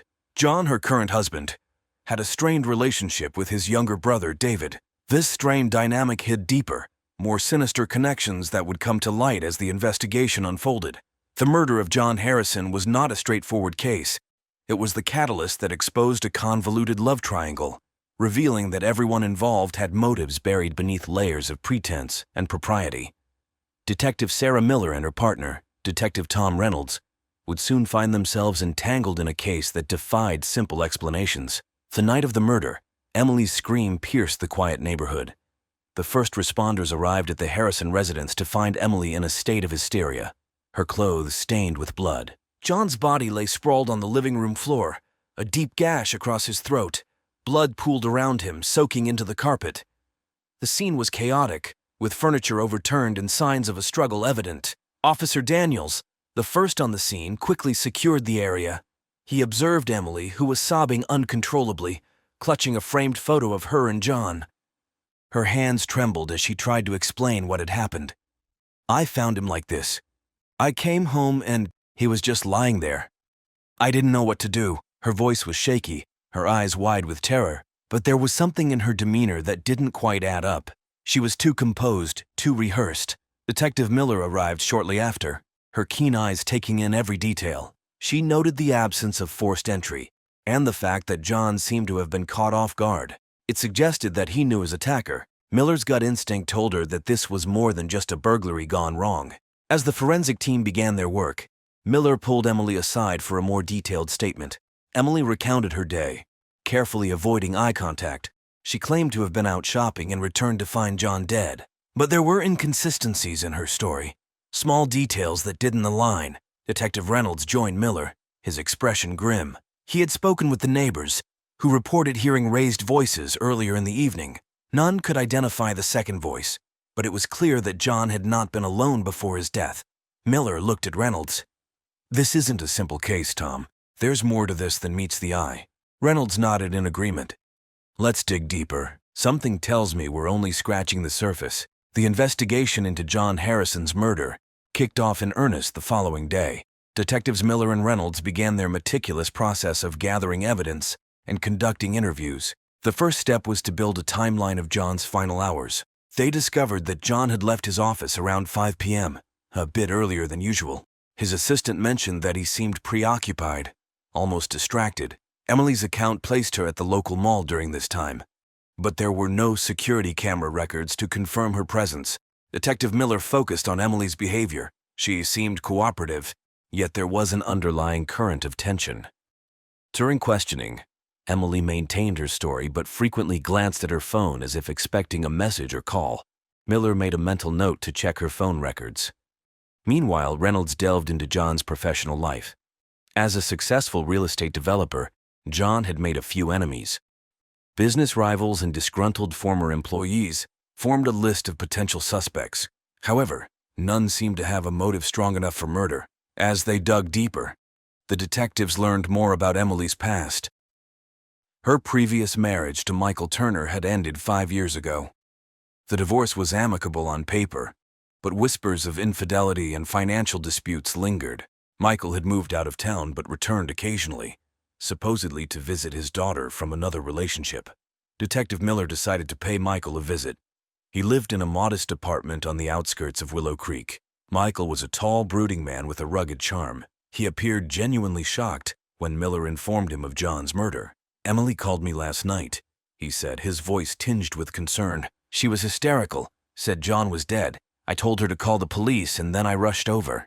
But by the time I got there, the place was crawling with cops. Michael's alibi was shaky, but there was no concrete evidence linking him to the crime." Miller noted his reaction and decided to keep him under surveillance. Back at the station, Reynolds had uncovered a new lead. David Harrison, John's younger brother, had been seen arguing with John several days before the murder. David, a charming but aimless man, had always lived in his brother's shadow. He harbored a deep resentment towards John, fueled by jealousy and financial dependence. David was brought in for questioning. He was visibly nervous, his eyes darting around the room as he spoke. "John and I argued about money," he admitted. "He was going to cut me off, but I didn't kill him." The detectives were skeptical. David's alibi for the night of the murder was weak. He claimed to have been at a bar, but no one could confirm his presence. As they continued to press him, David's story began to unravel. Emily's suspicious behavior, Michael's shaky alibi, and David's deep-seated resentment formed a tangled web. The detectives realized they were dealing with more than just a crime of passion. There were layers of deceit and hidden motives that needed to be peeled back, one by one. John and Emily Harrison appeared to be the quintessential suburban couple. They had a beautiful home, a successful business, and were well-liked in their community. But beneath the veneer of their perfect life, cracks were beginning to show. John had built his real estate empire from the ground up. He was known for his business acumen and ruthless negotiating tactics. However, his professional success came at a personal cost. John's demanding work schedule left little time for his marriage, creating a rift between him and Emily. Emily, on the other hand, had a more complex past.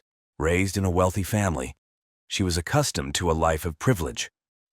Her first marriage to Michael Turner had been a whirlwind romance. Michael was a charismatic entrepreneur, but his business ventures often ended in failure. Their relationship was passionate but tumultuous, marked by frequent arguments and infidelity. The divorce had been bitter, with Emily accusing Michael of cheating and financial mismanagement. Michael, in turn, claimed that Emily's spending habits had driven him to the brink of bankruptcy. Despite the acrimony, They managed to part ways without too much public scandal. Michael left town, but he never completely severed ties with Emily. John entered Emily's life shortly after her divorce. He offered stability and security, something she desperately needed. Their courtship was swift, and they married within a year. However, the transition from a tumultuous relationship to a stable one was not easy for Emily. She missed the excitement and unpredictability that Michael had brought into her life. David Harrison, John's younger brother, was another significant figure in the unfolding drama. David had always been the black sheep of the family. He struggled with various addictions and had a string of failed business ventures. John often bailed him out, creating a sense of dependency and resentment. David's relationship with Emily was complex. They had an undeniable chemistry, and their interactions were often charged with unspoken tension. Emily confided in David about her marital problems, and he, in turn, found solace in her company. It was clear to the detectives that there was more to their relationship than met the eye. As Miller and Reynolds dug deeper, they discovered that John had recently made some significant financial moves. He had taken out a large life insurance policy and transferred substantial assets into Emily's name. These actions suggested that John was either planning for the future or anticipating something dire. Emily's spending habits had also come under scrutiny. Despite her outward appearance of concern and grief, her bank records revealed large withdrawals and unexplained expenses. The detectives began to suspect that she might have been planning to leave John and start a new life elsewhere. Michael Turner, though seemingly out of the picture, still harbored feelings for Emily. He had recently come back into town and had been seen meeting with her on several occasions. Their interactions were friendly on the surface, but there was an undercurrent of unresolved tension and unspoken words. The background checks painted a picture of a marriage on the brink, with each character hiding their true intentions behind a facade of normalcy. John was the pillar of the community, Emily the perfect wife, David the troubled brother, and Michael the ex-husband with lingering feelings. But as the detectives would soon discover, appearances could be deceiving. As the investigation progressed, the detectives focused on uncovering the motives behind John Harrison's murder. Each of the main players had reasons, both hidden and overt, that could drive them to such an extreme act. Emily's financial troubles were the most glaring. Despite John's success, their finances were strained. Emily's lavish lifestyle had put them in significant debt. The large life insurance policy John had recently taken out added a sinister layer to this financial stress. If Emily were to benefit from John's death, it would solve all her money problems.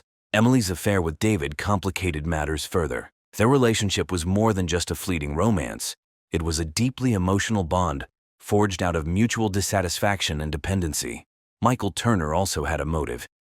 His lingering feelings for Emily and the unresolved bitterness from their divorce created a volatile mix. Michael's financial instability made him susceptible to desperate measures.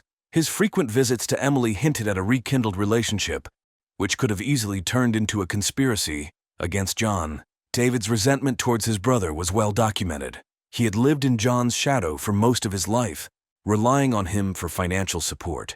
The argument they had days before the murder centered on money and control. John had threatened to cut David off, a move that would leave him destitute.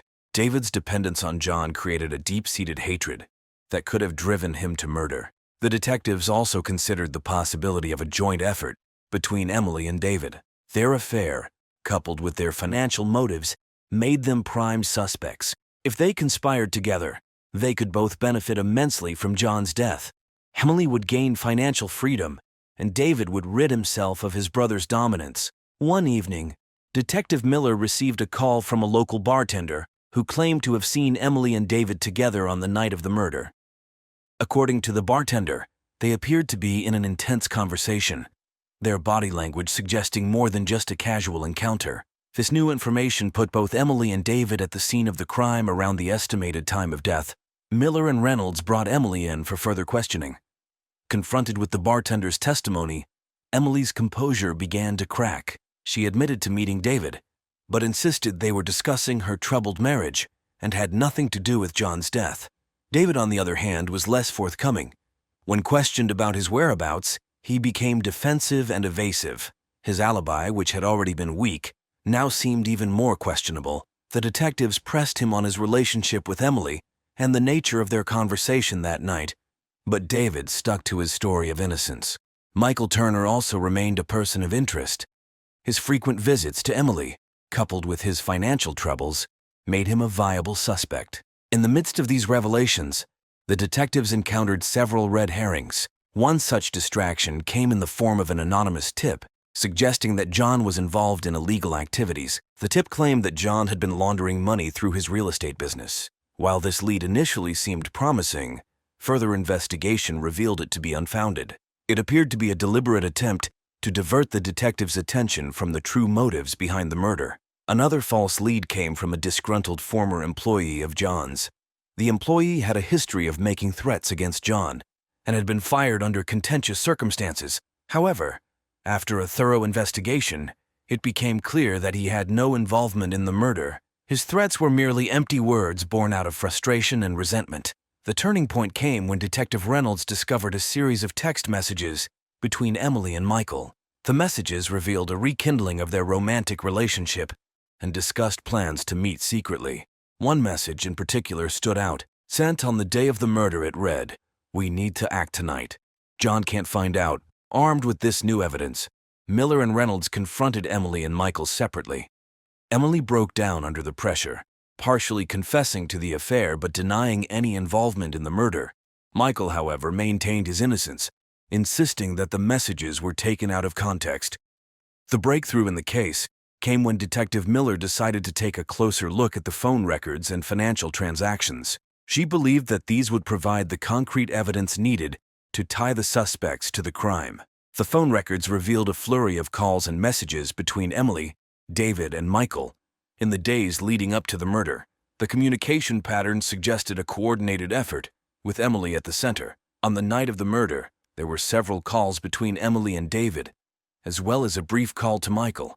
This triangulation of communication placed all three suspects in contact during the critical hours. Miller also discovered an unusual transaction in Emily's bank account. A large sum of money had been transferred to an offshore account just days before John's death. This transaction, combined with the life insurance policy, suggested that Emily was preparing for a significant change in her financial situation. Armed with this new evidence, the detectives decided to confront Emily once more. This time they presented her with the phone records and the financial transactions. Faced with irrefutable evidence, Emily's facade of innocence began to crumble. Emily's voice trembled as she spoke. "I didn't want it to come to this. I just wanted out. John was controlling, suffocating. I needed a way out, but I never wanted him dead." Miller pressed further. "Who did you talk to that night, Emily? Why were you and David in contact so frequently?" Emily hesitated, her eyes welling with tears. "David and I, we had a plan. We were going to leave John, start fresh, but I swear we never planned to kill him." The detectives knew they needed to hear David's side of the story. When they brought him in for questioning, David initially denied any involvement, but when confronted with the phone records and Emily's partial confession, his resolve weakened. David admitted to meeting Emily on the night of the murder, but claimed that their plan was only to confront John, not to harm him. Emily had convinced him that John would never let her go, and that they needed to make him understand that their relationship was over. Michael's involvement became clearer as the detectives reviewed his financial records. They discovered that he had received a substantial sum of money from an unknown source shortly after John's death. This payment, coupled with the text messages, suggested that Michael was part of the conspiracy. The detectives decided to bring all three suspects in together. In a tense confrontation, they laid out the evidence. Emily's breakdown, David's nervousness, and Michael's defiance created a volatile atmosphere. Miller addressed them. "We know about the affair. We know about the money. It's time to come clean. Who killed John?" Emily, tears streaming down her face, finally confessed. "It was an accident. We confronted John, things got heated, and David lost control. He didn't mean to kill him." David's face paled as he stammered, "It was self-defense. John attacked me and I just reacted. I didn't mean for it to end this way." Michael, realizing the gravity of the situation, added, "I was supposed to help them disappear after. I never thought it would go this far." The detectives had the pieces they needed. The confrontation had turned violent, leading to John's accidental death. Emily and David had panicked, and Michael had stepped in to help cover it up. The murder was a tragic result of a plan gone horribly wrong. With the confessions in hand, the detectives knew they had uncovered the truth. The case was far from simple, but the tangled motives and relationships had finally come to light. The truth was a web of love, betrayal, and desperation. The final confrontation with Emily, David, and Michael marked the culmination of weeks of intense investigation. Detectives Miller and Reynolds had pieced together the intricate puzzle of John Harrison's murder. The courtroom was packed as the trial of Emily, David, and Michael began. The community of Willow Creek, once known for its tranquility, was now a hub of media attention. Reporters and spectators alike were eager to hear the sordid details of the case that had shocked the town. The prosecution laid out a compelling narrative. They described how Emily's affair with David had rekindled old passions, and how their relationship had become a desperate escape from her controlling marriage. The prosecution argued that the financial troubles and the life insurance policy created a powerful motive for murder. Emily's defense attorney tried to paint her as a victim of circumstances, a woman trapped in a loveless marriage who made poor decisions in a moment of panic. They emphasized that the murder was unplanned and that Emily had no intention of killing her husband. David's defense focused on self-defense. They highlighted John's aggressive behavior and his attack on David, arguing that David had acted out of fear for his life. They portrayed him as a man pushed to his breaking point by years of familial tension and resentment. Michael's defense was the most straightforward. They claimed he had no prior knowledge of the murder plan and that his involvement was limited to helping Emily out of misguided loyalty. He was depicted as an unwitting accomplice, caught up in a situation beyond his control. Throughout the trial, the detectives' meticulous work came to light. The phone records, financial transactions, and confessions all painted a vivid picture of the events leading up to John's death. The jury listened intently as the prosecution and defense presented their cases. On the stand, Emily was a picture of remorse. She recounted the night of the murder in vivid detail, her voice breaking as she described the confrontation with John. Tears streamed down her face as she spoke of her regret and fear. "I loved John," she said, her voice trembling, "but I felt trapped. When David and I confronted him, everything spiraled out of control. I never wanted this to happen." David's testimony was equally emotional. He described the years of living in John's shadow, the constant feeling of inadequacy, and the moment of terror when John attacked him. "I just wanted to protect myself," he said, his voice cracking. "I never meant to kill him. It was an accident." Michael, in his testimony, admitted to helping Emily cover up the murder, but insisted he had no part in the actual killing. "I made a terrible mistake," he said. "I thought I was helping a friend, but I realize now how wrong I was." The prosecution's closing argument was powerful. They emphasized the premeditation involved in the affair and the financial motives. They argued that while the murder might not have been meticulously planned, it was the result of a series of deliberate actions taken by Emily and David. The defense's closing arguments focused on the emotional and psychological aspects of the case. They pleaded for leniency, highlighting the lack of premeditation and the complex web of emotions that led to the tragic event.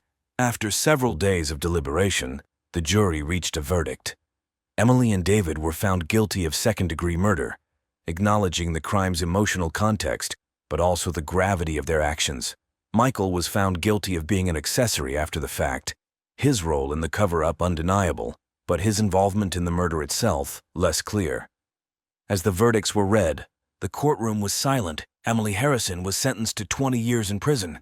David Harrison received a 15-year sentence. Michael Turner, though less directly involved, was sentenced to 5 years for his role in the cover-up. The twisted love triangle that led to John Harrison's murder had unraveled, but its impact would be felt for years to come. The truth, once uncovered, had brought justice, but it had also revealed the depths of human frailty and the devastating consequences of unchecked desires.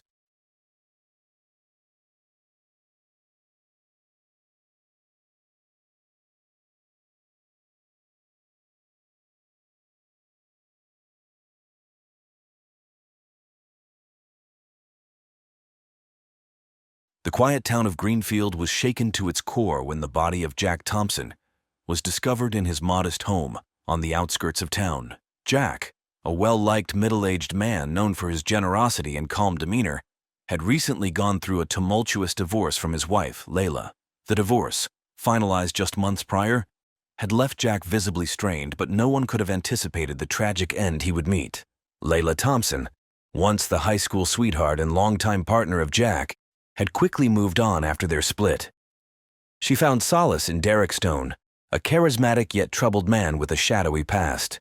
Derek, a former convict with a history of violent offenses, had swept Layla off her feet, bringing a sense of danger and excitement into her life that she had never experienced before. The discovery of Jack's lifeless body under suspicious circumstances set off a whirlwind investigation that uncovered a tangled web of deceit, betrayal, and revenge. The love triangle between Jack, Layla, and Derek became the focal point of the investigation, revealing dark secrets and motives that lay hidden beneath the surface. Greenfield's local police force, led by Detective Sarah Lawson, was tasked with untangling the complex relationships and finding the truth behind Jack's untimely death. As the investigation progressed, it became clear that this was not just a simple case of a crime of passion, but a meticulously planned act of vengeance. In the weeks that followed, the town would witness shocking revelations and unexpected twists, as the true nature of the relationships between Jack, Layla, and Derek came to light. The line between victim and perpetrator blurred, leaving everyone to wonder who could be trusted and who was hiding the darkest secrets. Jack and Layla Thompson's marriage had once been the epitome of stability and love. They had met in high school, their romance blossoming over the years into a marriage that seemed unbreakable. Jack, a kind-hearted man with a steady job as a schoolteacher, had always been the rock in their relationship. Layla, a nurse at the local hospital, complemented his steadiness with her nurturing and compassionate nature. However, as the years passed, the spark in their relationship began to fade. The stresses of daily life, combined with their inability to have children, placed a strain on their marriage. Layla's desire for excitement and change grew, leading her to seek solace outside their relationship. This quest for something new ultimately led her to Derek Stone. Derek Stone was a man with a troubled past. He had spent several years in prison for armed robbery and assault, but upon his release, he had vowed to turn his life around. His rugged good looks and charm quickly won Layla over, offering her the thrill and unpredictability she craved. Derek's presence in her life provided a stark contrast to the stability she had known with Jack. The affair between Layla and Derek was passionate and intense, leading to the eventual breakdown of her marriage to Jack. The divorce was bitter, with accusations and recriminations flying from both sides. Jack was devastated, unable to comprehend how the woman he had loved for so long could betray him in such a manner. Layla, on the other hand, felt liberated, ready to start a new chapter with Derek. Despite his attempts to move on, Jack found it difficult to let go of the past. He remained deeply in love with Layla, his heart aching at the thought of her with another man. His friends and colleagues noticed the change in him, his once cheerful demeanor replaced by a quiet sadness.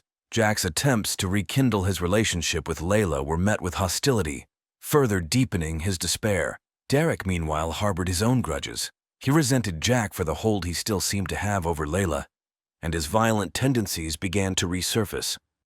Derek's jealousy and possessiveness became more pronounced, leading to frequent arguments with Layla. Despite this, Layla remained committed to Derek, convinced that their love was worth the turmoil. As the months passed, the tension between Jack, Layla, and Derek grew, setting the stage for the tragic events that were about to unfold. The love triangle, fraught with jealousy and resentment, would soon explode in a manner that would shock the entire town of Greenfield and leave a trail of devastation in its wake.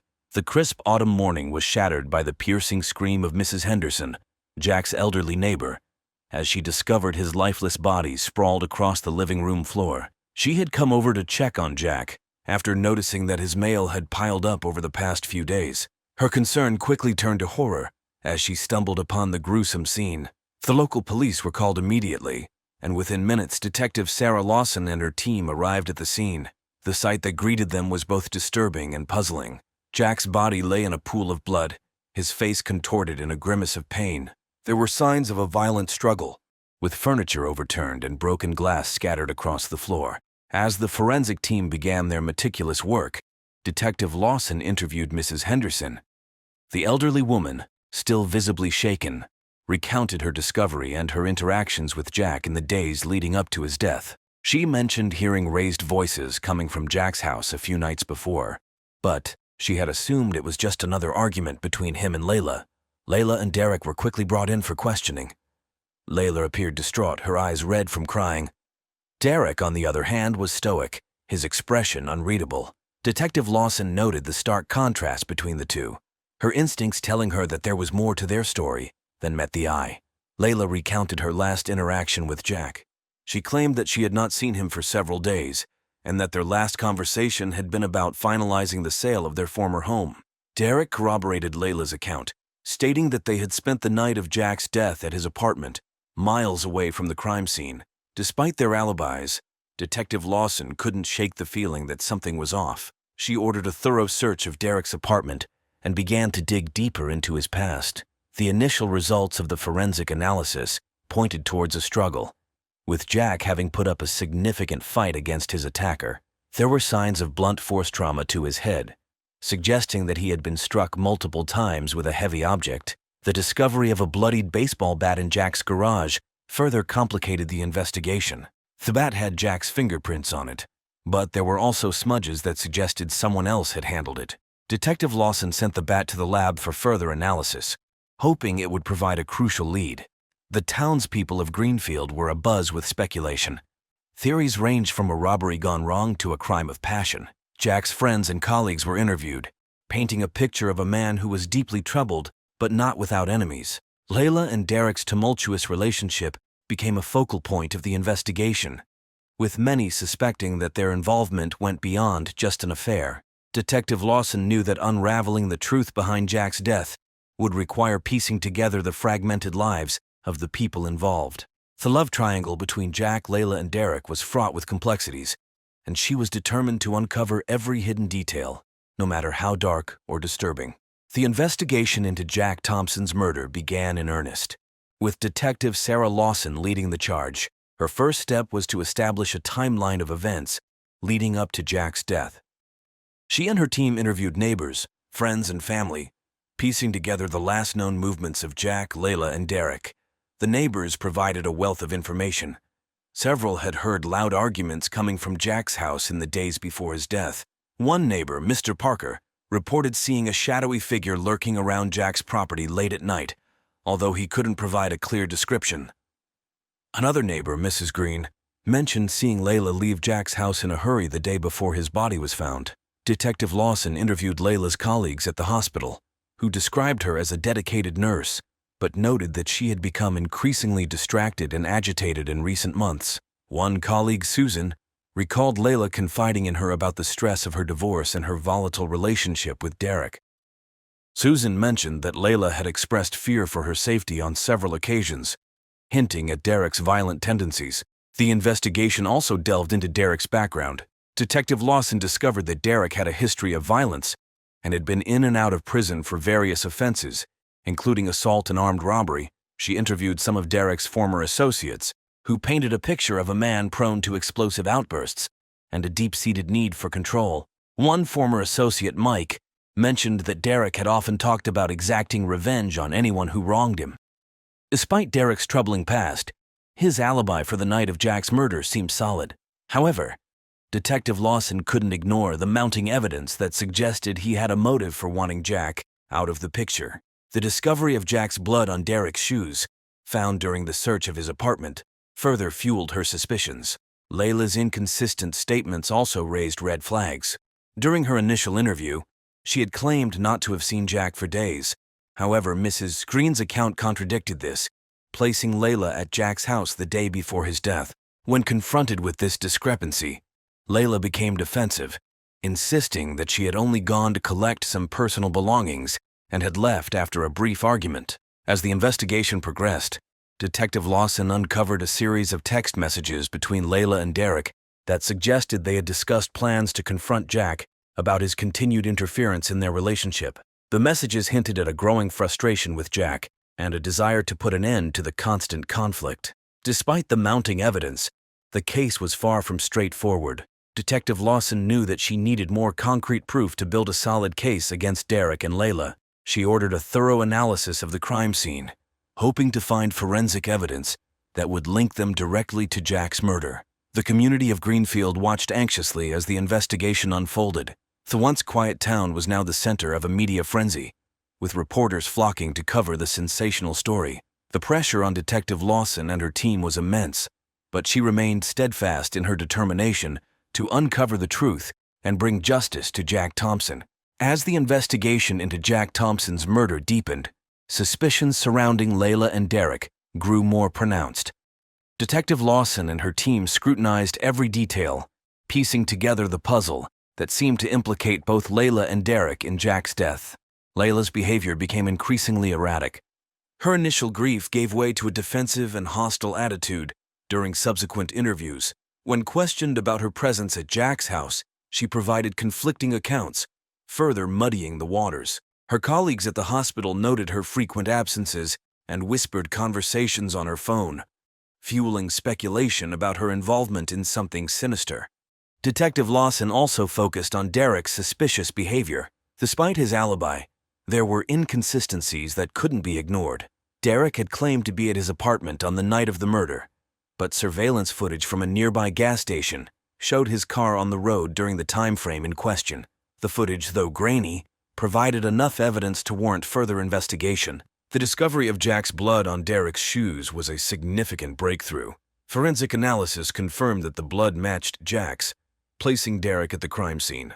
When confronted with this evidence, Derek's composure cracked. He denied any involvement, claiming that he had been framed, but his increasingly erratic behavior only deepened Detective Lawson's suspicions. Layla's phone records revealed a series of heated exchanges between her and Derek in the days leading up to Jack's murder. The messages hinted at a plan to confront Jack and put an end to the constant turmoil he was causing in their lives. The tone of the messages grew more aggressive, with Derek urging Layla to take decisive action. One particular message stood out. Derek had texted Layla the night before the murder, saying, "It's time we take care of this once and for all." Layla's response was cryptic, but seemed to indicate her agreement. The messages provided a chilling glimpse into the escalating tension between the three individuals. Detective Lawson's team also uncovered financial records that revealed Layla had recently taken out a substantial life insurance policy on Jack. The policy, worth a significant amount, named Layla as the sole beneficiary. The timing of the policy raised eyebrows, suggesting a possible financial motive for Jack's murder. As the evidence mounted, Detective Lawson knew she needed a confession to solidify the case. She decided to apply pressure on Layla, hoping to exploit the cracks in her story. During a tense interrogation, Layla finally broke down. She admitted to visiting Jack's house the day before his death, but insisted that she had left before anything happened. She claimed that Derek had become increasingly unhinged, pressuring her to cut all ties with Jack. Detective Lawson also interviewed Derek's former associates again, this time focusing on his violent tendencies and potential motive. Mike, the former associate who had mentioned Derek's penchant for revenge, revealed that Derek had often spoken about wanting to eliminate anyone who threatened his relationship with Layla.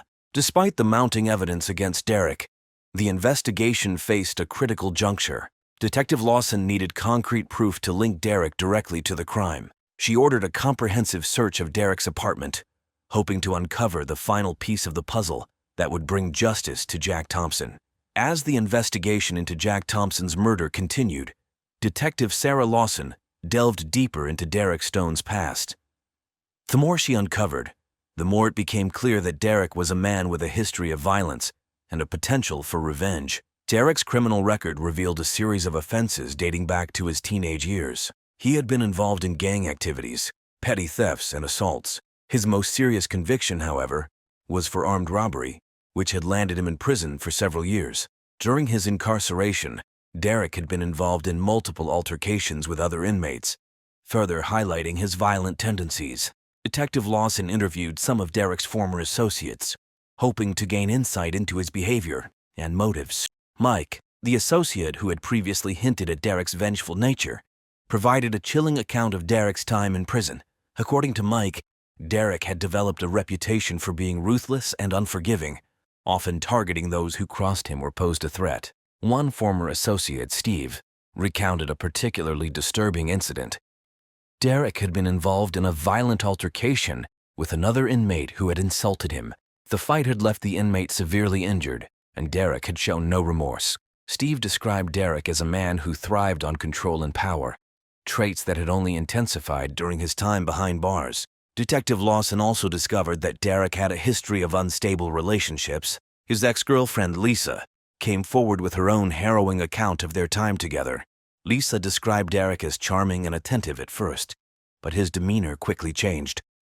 He became possessive and abusive, isolating her from friends and family. She eventually managed to escape the relationship, but remained fearful of Derek's potential for violence. Lisa's account provided further insight into Derek's character. She mentioned that Derek had often spoken about his desire for revenge against anyone who wronged him. He harbored deep-seated grudges and was willing to go to great lengths to settle scores. Detective Lawson realized that Derek's relationship with Layla and his resentment towards Jack fit this pattern perfectly. Armed with this new information, Detective Lawson intensified her efforts to find concrete evidence linking Derek to Jack's murder. She ordered a comprehensive search of Derek's apartment, hoping to uncover any items that could connect him to the crime scene. The search yielded several pieces of potential evidence, including a set of keys that matched the locks on Jack's house and a blood-stained shirt hidden in the back of Derek's closet. Forensic analysis confirmed that the blood on the shirt matched Jack's, providing a direct link between Derek and the crime. This discovery was a significant breakthrough, but Detective Lawson knew that it was not enough on its own to secure a conviction. She needed a confession or additional evidence to solidify the case. Detective Lawson decided to confront Derek with the new evidence, hoping to elicit a reaction. During the interrogation, Derek's composure began to crack. He vehemently denied any involvement, but his increasingly erratic behavior suggested otherwise. Layla, who had been brought in for questioning once again, appeared visibly shaken when confronted with the evidence against Derek. In a desperate bid to save herself, Layla began to distance herself from Derek. She claimed that he had manipulated her and that she had been too afraid to leave him. Layla's statements, while self-serving, provided further insight into the toxic and volatile nature of their relationship. Detective Lawson knew she was close to unraveling the truth, but she needed one final push to bring the case to its conclusion. As the investigation reached its critical juncture, new evidence and unexpected revelations added further complexity to the case. Detective Sarah Lawson and her team were determined to untangle the web of deceit that surrounded Jack Thompson's murder. One of the most significant breakthroughs came from an unexpected source. A former inmate who had shared a cell with Derek, named Tony, came forward with crucial information. Tony revealed that Derek had confided in him about his plan to get rid of Jack. According to Tony, Derek had expressed his frustration with Jack's continued presence in Layla's life and had boasted about his intention to eliminate the problem once and for all. Tony's account added weight to the theory that Derek had premeditated the murder. He provided specific details that matched the evidence found at the crime scene, including the use of the baseball bat as the murder weapon. Tony's testimony was a game-changer, providing the corroboration Detective Lawson needed to build a solid case against Derek. However, the investigation took an unexpected turn when Layla's secret was uncovered. Detective Lawson's team discovered a series of hidden bank accounts in Layla's name, containing large sums of money that she had been siphoning off over the past few years. This revelation raised questions about Layla's true motives and her potential involvement in the murder. Layla's financial records revealed that she had been planning to leave Derek and start a new life. She had been saving money in secret, waiting for the right moment to make her escape. This newfound information painted a different picture of Layla, suggesting that she might have had her own reasons for wanting Jack out of the way. Detective Lawson confronted Layla with the evidence of the hidden bank accounts. Layla broke down, admitting that she had been trapped in a toxic and abusive relationship with Derek. She confessed that she had feared for her life and had been planning to escape, but insisted that she had no involvement in Jack's murder. Layla claimed that Derek had acted alone, driven by his own jealous rage. As the investigation unfolded, another twist emerged.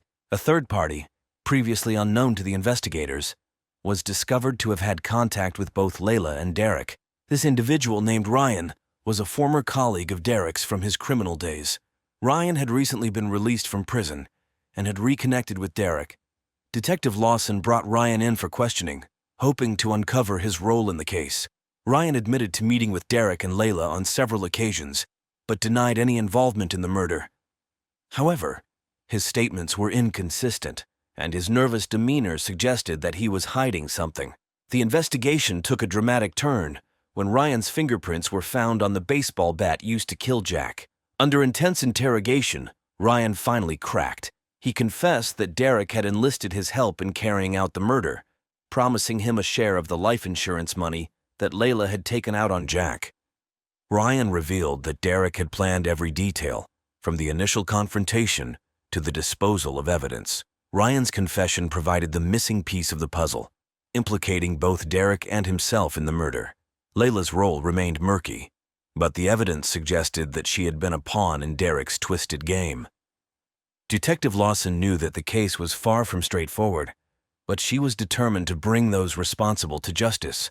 With Ryan's confession in hand, Detective Sarah Lawson prepared for the final confrontation. She knew that Derek Stone would not go down without a fight, and she braced herself for a tense and potentially dangerous encounter. Detective Lawson and her team planned a coordinated effort to arrest Derek. They decided to approach him at his apartment, where he had been staying with Layla. The element of surprise was crucial, as they anticipated that Derek might attempt to flee or react violently. On the day of the operation, the team moved swiftly and efficiently. Detective Lawson knocked on Derek's door, her heart pounding with anticipation. Derek answered, his expression a mix of surprise and defiance. Detective Lawson presented the evidence and Ryan's confession, informing Derek that he was under arrest for the murder of Jack Thompson. Derek's reaction was immediate and explosive. He lunged at Detective Lawson, shouting accusations and threats. The officers quickly subdued him, but not before Derek managed to land a few blows. His resistance only served to reinforce the image of a violent and unstable individual, further sealing his fate. As Derek was taken into custody, Layla was brought in for questioning once again. The revelation of Ryan's involvement had shaken her, and she seemed genuinely terrified of Derek. Layla insisted that she had been unaware of the full extent of Derek's plan, and that she had never intended for Jack to be harmed. Despite Layla's claims, the evidence suggested that she had at least some knowledge of Derek's intentions. Detective Lawson pressed her for details, hoping to unravel the final threads of the case. Under intense questioning, Layla admitted that she had suspected Derek was planning something, but had been too afraid to confront him.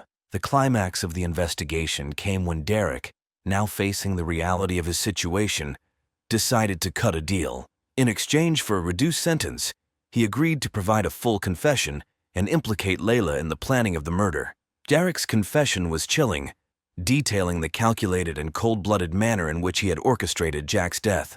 Derek revealed that he had manipulated Layla into taking out the life insurance policy on Jack, promising her a future free from financial worries. He had then enlisted Ryan's help, using his former associate's desperation and loyalty to carry out the crime. Derek admitted that he had been driven by jealousy and a desire for control, unable to tolerate Jack's continued presence in Layla's life. Layla, confronted with Derek's confession, broke down completely. She admitted to her role in the plan, though she maintained that she had never intended for Jack to be killed. Her fear of Derek and her desire for freedom had clouded her judgment, leading her down a dark and tragic path. With both Derek and Layla in custody, the case against them was solid. The legal proceedings moved swiftly, with Derek receiving a life sentence for his role as the mastermind behind the murder. Layla, though complicit, received a lesser sentence due to her cooperation and the evidence of her abusive relationship with Derek. The town of Greenfield, though forever changed by the events, found a renewed sense of unity and resilience. The legacy of Jack Thompson lived on, a reminder of the fragility of life and the importance of seeking justice for those who could no longer speak for themselves.